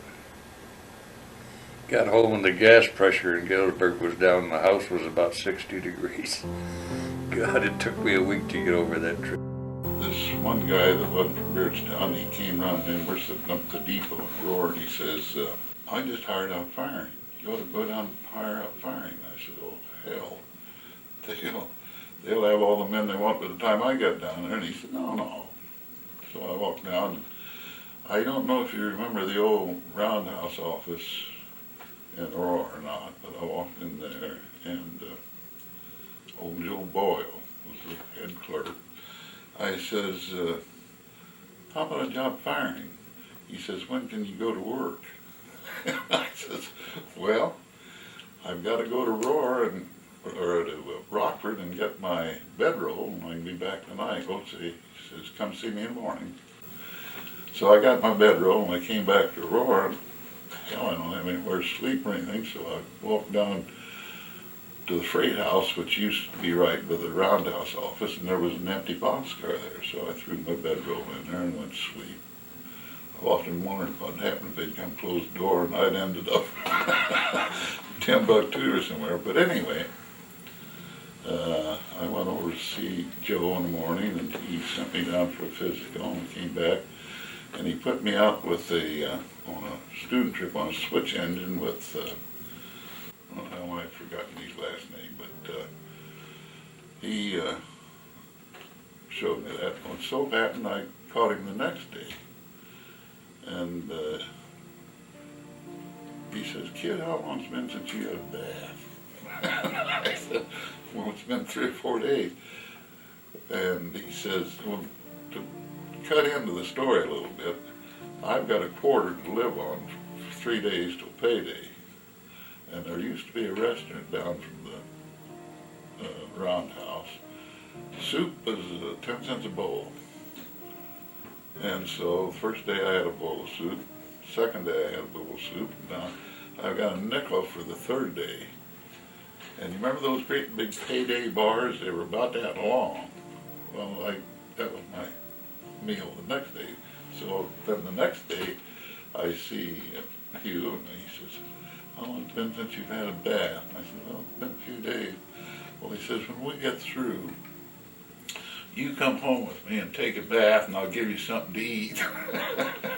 And so that is the way it worked out. And then I made my first student trip or a pay trip, I guess, on June the 30th, or 20th or 30th, I've forgotten. Of course, you started out on the extra list. You caught, mostly just switch engine. You didn't get much road work. But at that time, they had a job, was a regular job, 81 and 80 from Chicago to Savannah. And you always got an 05 on it. It was a hot shot. But they had an engineer there by the name of Buckley. And oh, he was a rapper. Oh, he just beat an engine to death. So I put it on bid. Nobody else wanted to fire for him. Floyd Brissy was on the other turn of it. And so we made that trip with Buckley, and we got along all right. But in those days, it was strictly railroading by timetable and orders. And there was a lot of passenger trains.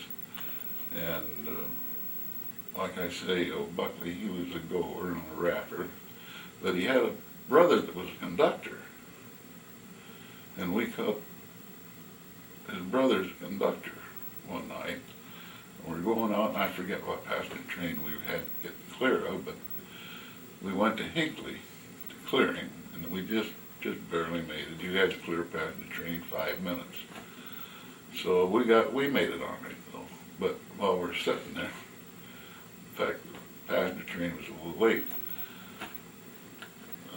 Buckley's brother walked up, and he's standing down there on the ground shaking his finger at Jack, and he says, "You son of a bitch, if you ever do that again, I'm setting the arrow on you. You son of a bitch, if you ever set the arrow on me, it'll be the last time you ever set the arrow." Oh, brothers, and they were just cussing each other so much. But anyway, my stint on 81 and 80, I kind of enjoyed it, except for one trip. We got to 5614 out of Savannah, coming to Chicago. And as you know, leaving Savannah, it was all uphill berg. Well, this engine had come in on 80 and had been reported not steaming, not lubricated, and something else was wrong with it. Oh, no water pump. And that's just the way it went out. Well, we started out up the hill, and man, I can't keep any steam or water in this thing. Finally, we died. Steam's low, so we had to sit there and blow up, get some steam back, and we finally managed to make Rochelle. So I had to clean the fire, and we took off, and we finally made it into Chicago. And that was the worst trip I've ever had on a railroad. Oh, it was terrible. We got in, and I said to Jack, I said, "I don't think this railroad is for me." He says, "What's the matter?" I said, "Well, that trip we had." Of course, he's giving me hell all the way over the road, no steam, no water. I said, "I don't know, that trip." He says, "Kid, that trip's behind you. You'll probably have some more of them. Don't worry about it." Well, we still lived in Beardstown, and I was going with Marion, and so I couldn't get home too much. So I put the Galesburg extra list on my bid, and I got Galesburg. So I came down and I stayed there at the old Y, you know, there on Seminary. Let's see, in 3 months I made 9 trips, and one of them was Barstow turn. So I thought, oh, I can't very well live on this, I better go back to Aurora. So I went back to Aurora and got a regular job on a switch engine up at the old. Just almost to the year of the day, in 42 in June, maybe it was the 26th, I got orders to report in the Army. I went in with a commission, and so I left right away and went to the Army, and then I came back from the Army in December 45, and so I was more familiar with Aurora than I was Galesburg, so in the meantime, Marion and I had gotten married, and so I went back to Aurora and went working up there, and of course, by that time, I had enough seniority, I could hold pretty good jobs, you know, and but I couldn't get home to see Marion, so I come back to Galesburg, go on the extra list, and I fired for pretty much everybody down here, one time or another, just extra trips. Then I got a regular turn with Walt Booth. He's about the size of that wall. But we take off. It's either first or second trip I made with him. We're going along, and I didn't want to keep a good fire, and I'm down looking at that firebox about every time the wheels go around. So we're going through Altoona or somewhere, and he says, "Hey, kid, come here." He says, "What do you got in that firebox?" I says, "Well, nothing. Why?" Well, he says, "As much as you're looking in it, I thought you had a naked woman in there. If you were, I was going to take a look too." But then I fired for Walt a long time. 52, August of 52, Glenn Petmeyer and I got to be road foreman. He on the west end and I was on Aurora. And Glenn Tolan was a train master. He and I got along. We had to do a lot of signal testing together. We had a good relationship. Well, then in January of 53, I was promoted to engineer, but I was also sent to Hannibal as a train master. So I went to Hannibal as a train master. And that was a good experience. I mean, they had a lot of business down there, and they had a lot of passenger trains. And it was all single track and train orders. And it was really a learning experience. And then they sent me to Centralia as a train master. And I didn't want to go to Centralia. Starbuck was the general superintendent in Burlington, so I happened to be up there, and when I got noticed to go to Centralia, and I went up and said, "Mr. Starbuck, I don't want to go to Centralia. That's just the jumping off place."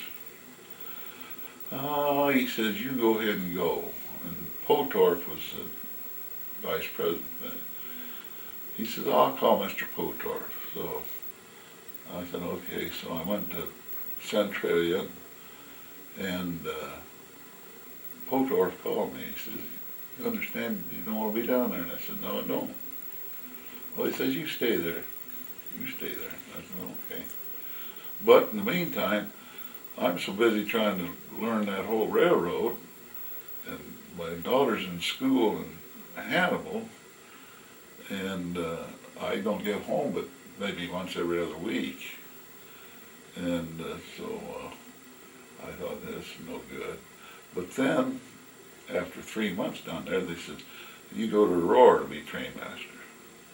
So I went to Aurora, and then we got moved up there, and it was Okay, but at that time, I don't know if you remember E.R. Schrader or not. He was general superintendent, and he was also the superintendent of Hamilton. And he was one mean man. By reading really mean. He was on me constantly, and Andy Stoll was superintendent, and he hated Schrader. But being as he thought I was Schrader's boy, Andy didn't like me either. So I didn't lead too happy a life right then. And so then in '56 I decided, no, I don't think I'll do this anymore. At that time, an engineer in a mainline pool was making about $800 a month, and I was making $505. And I working 7 days a week, 24 hours a day, and I thought this is something I don't really want to do. So I came back to Galesburg as an engineer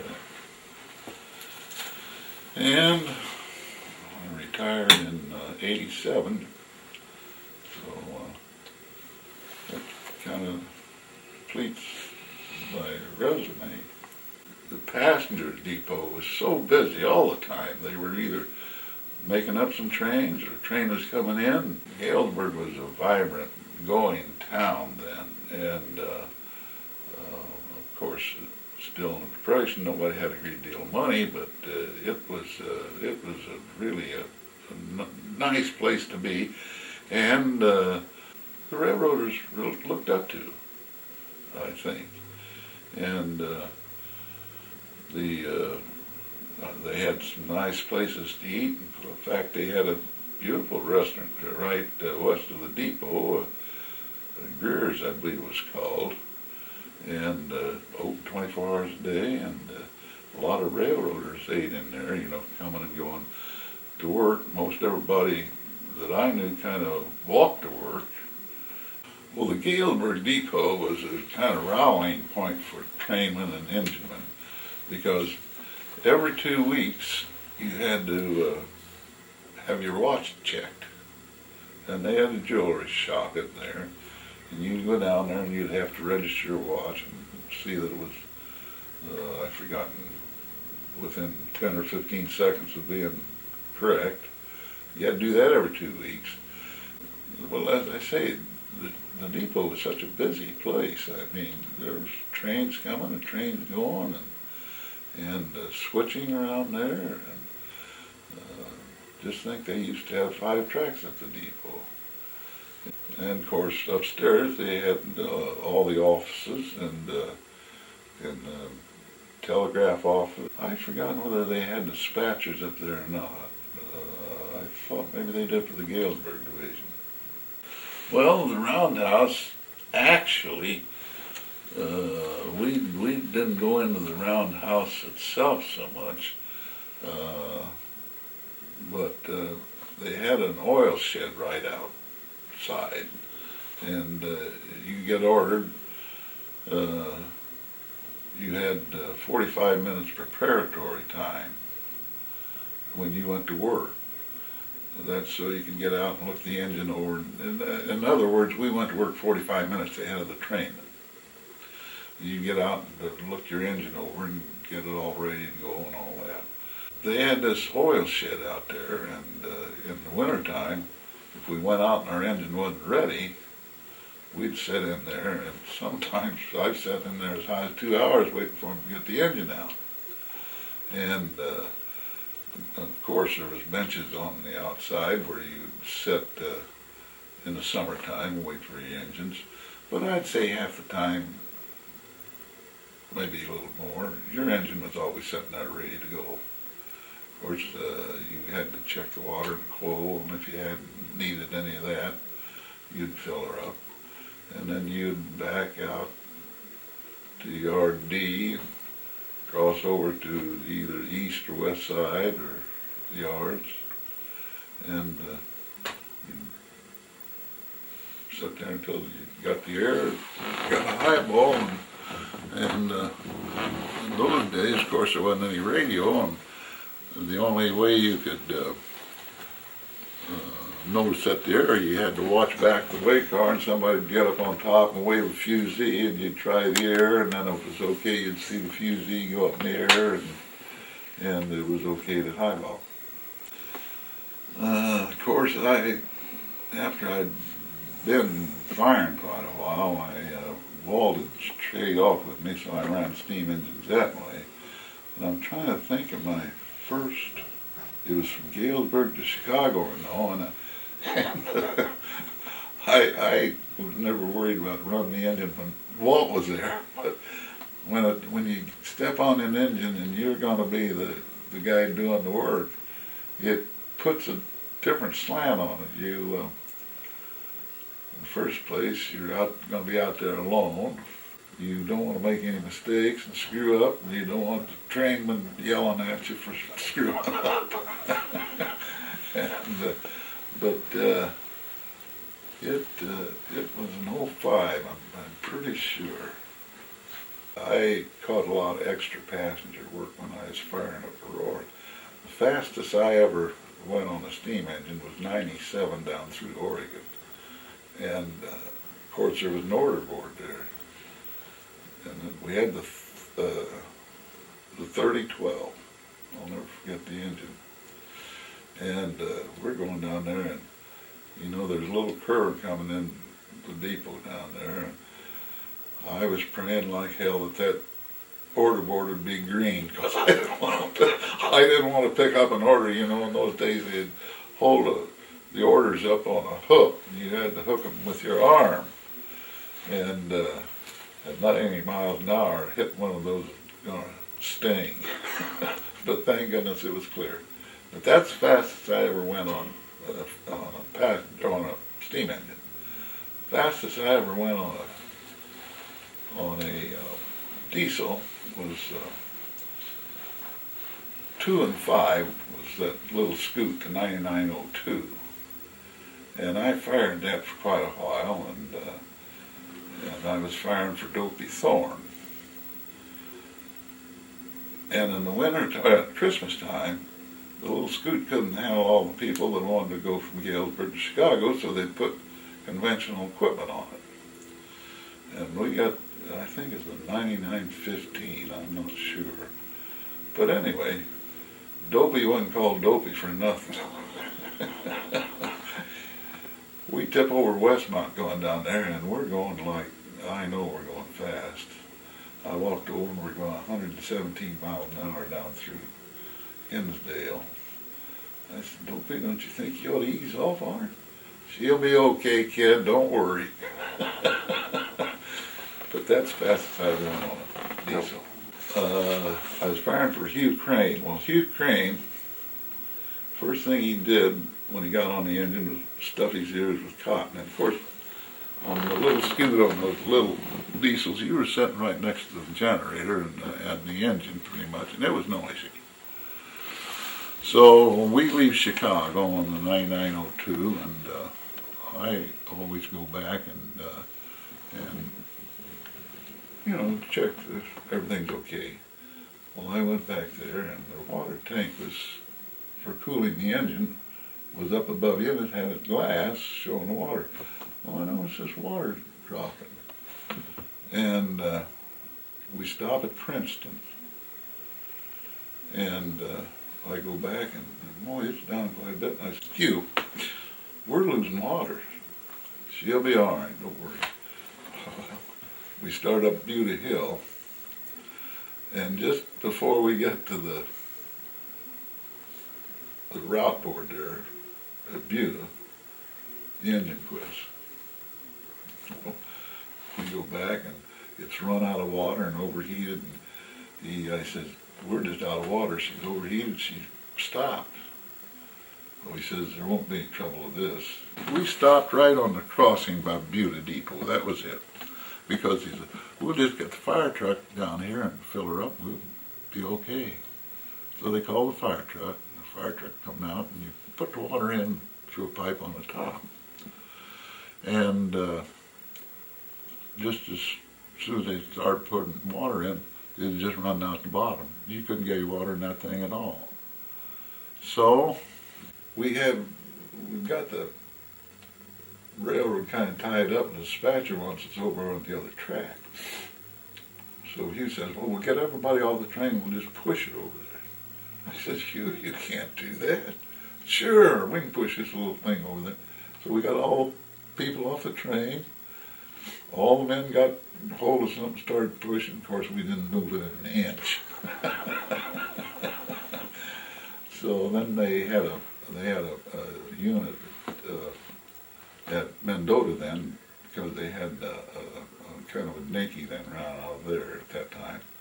So they called out an engineer over there, Charlie.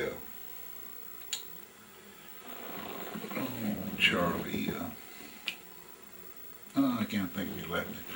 So he brought the engine over, and you had when you did that, you had to take the drawbar out of the baggage car, carry it up, and put it in the front end of the engine. So I got that done, and here comes this engine from Mendota over there, and we hook it all up and try it, and we're ready to go. And Hugh sits down on the engineer's seat and takes off. And it was a fireman that brought the engine over, but he was, and the engineer had been, but he's firing it then. He said, I'm supposed to be running this engine. I said, you are? Yes. He says, when you bring an engine over, you run it. I said, well, go tell Hugh. All the way home, he complained about not getting to run the engine. But I never did find out what went wrong with that thing, but it really went blue. That must have been a sight. Everybody out there pushing on that train. Well, I tell you, I enjoyed my railroading, with a few exceptions, but I liked the job, and I enjoyed it. I really did. The biggest change that I've seen was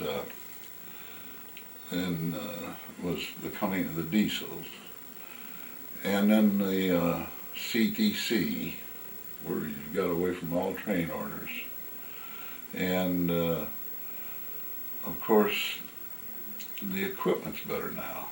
You know, it used to be that hot boxes were a very common thing. Now I never even hear of them anymore. But one thing that's really changed, it's not so noticeable unless you live through it, is the disappearance of all these different kind of rail cars. You used to have stock cars. You used to have old refrigerated cars with ice. You used to have automobile cars that looked like just box cars. And there's been big changes. Some of them for the better and some of them for the worse. I think another big change is cutting a crew down from 5 to 2 men. I wasn't in favor of that, and I don't think it's a good idea, but they're making it work. So 47 is showing George Donaldson, the youngest man set up. Well, George was a good engineer, very conscientious. They had an 05 run out for us. So we looked it over, and of course one of the things you do as a fireman, you try the water pump. And the water pump won't work. Well, it's awful hard to fire one of those engines with just an injector. So we worked with it, we couldn't get it running, so we went and got the Roundhouse foreman. And he came out and looked at it. He couldn't get it going. He says, well, I guess I'll have to give you that 4900 that we got back there. Boy, his jaws dropped right down to the ground. He wanted that 05. So I said, well, wait a minute, George, let me try this one more time. So I tried it, started working. I tell you, George is the happiest engineer in the world. The difference between an 05 and a 4900 was immense as far as power and comfort and enjoyment running. But George was sure glad when that thing started working. Well, really, it kind of came as a surprise for me when we went to work. He said, "I got a camera and I'm taking shots going to Chicago." I said, "Oh, that's fine." And so he started taking it, and Wayne and Lay was the brakeman, and it starts out, I think we were on each side of the ice house. And so it was an LC, as I remember. And so we take off, and Gilly is taking pictures. The only thing of it is, when you get going, we were running 60 miles an hour, and you know, you don't get a very good picture, you're bouncing some, but it kind of showed you some of the things. You said you could take stills off that, like the old depot and the signal bridge just east of the depot, and some of this stuff. But so much of it's gone now that when we were working, the main line was the preferred job, and now it's not. But I forget, at the end of it, does it show that old schoolhouse where well, now that was a schoolhouse that the city of Chicago had condemned, and it had 3 floors in it. And on the first floor was a restaurant, if you could call it a restaurant. Down below was, in the cellar, was a reading room, and then on the second floor there was 2 rooms, a hot room and a cold room, and that's where you slept. And of course, you had no screens and mosquitoes that get you in the summertime, and nobody would stay in anything like that in these days, but we stayed there for years. One bad thing about being on the head end was when you kill somebody. Altogether, I've killed 2,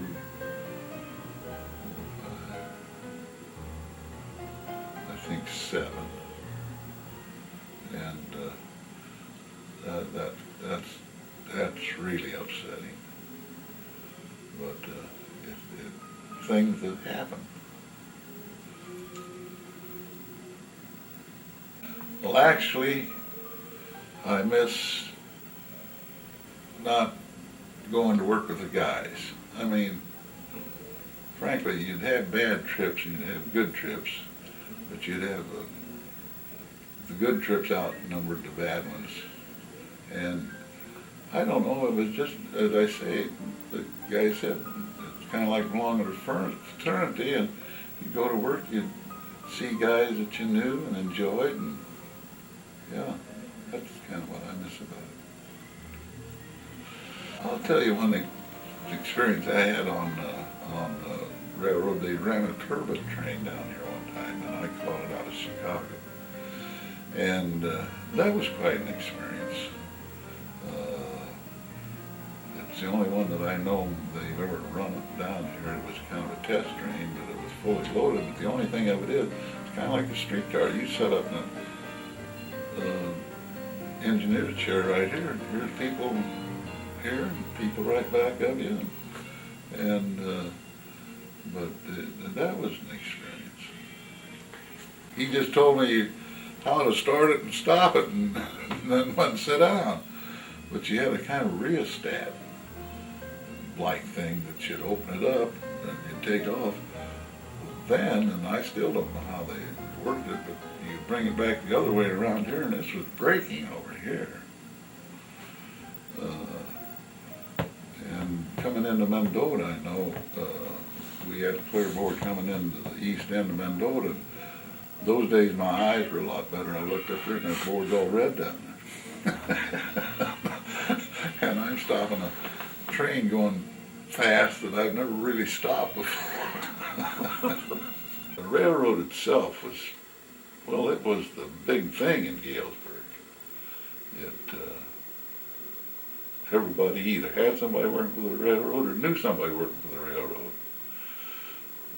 Kind of like a friend of mine who didn't work for the railroad said to me one time, he said, you know, working for the railroad is kind of like belonging to a fraternity. You're either in or you're out. And that made a lot of sense, because We worked together and played together, and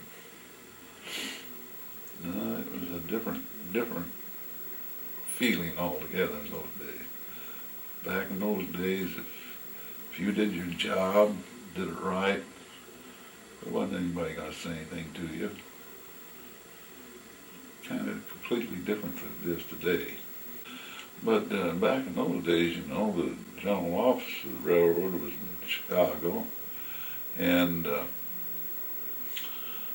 the officers knew the men, and the men knew the officers. I mean, from Sam Fee on down, everybody knew them, and they knew an awful lot of the men. But even before I left, that had all changed. Nobody really knew who you were, and you really didn't know the supervisors too well.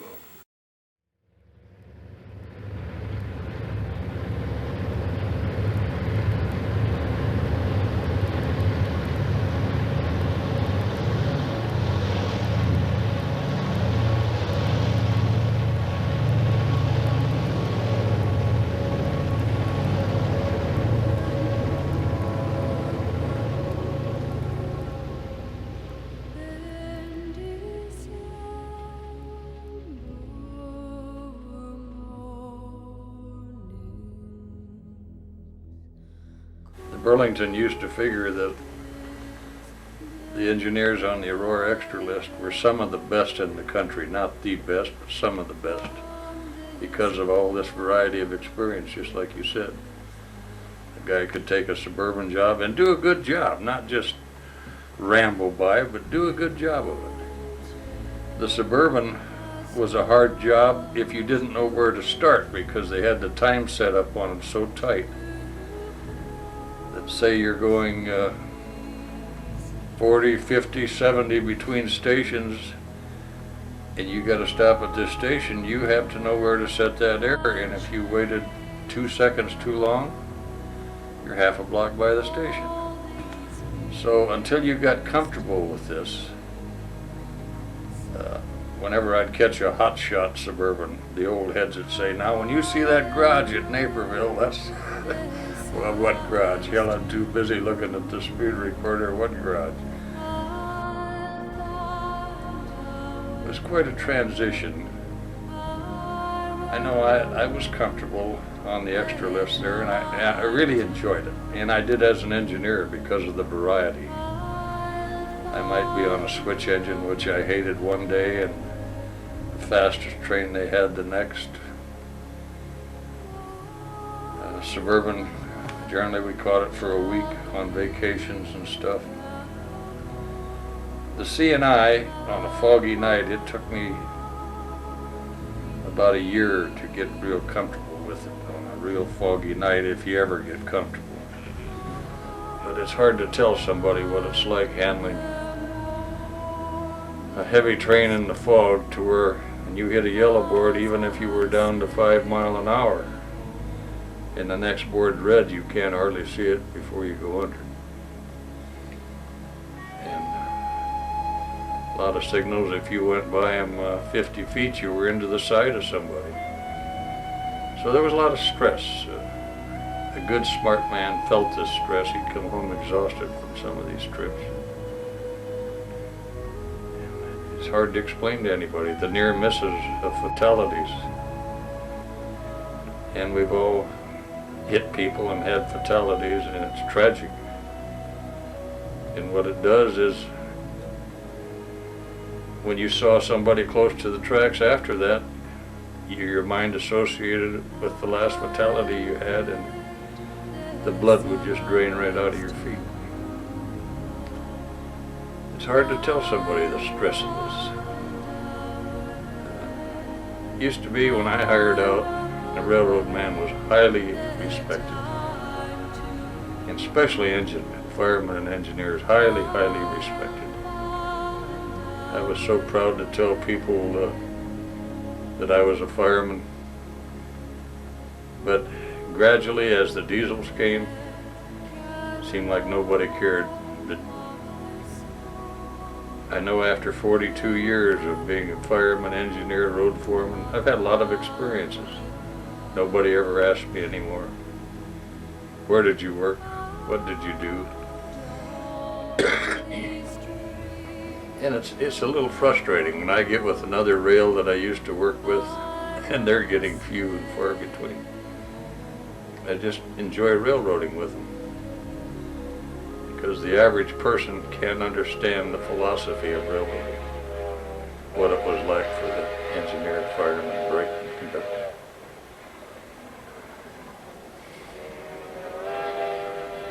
People can't realize what it was like back then, the activity of the people employed.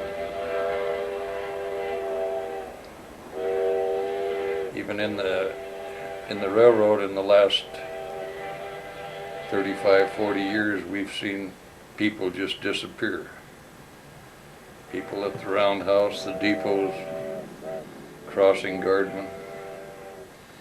It's even spread to the crews now, where just an engineer and conductor are working.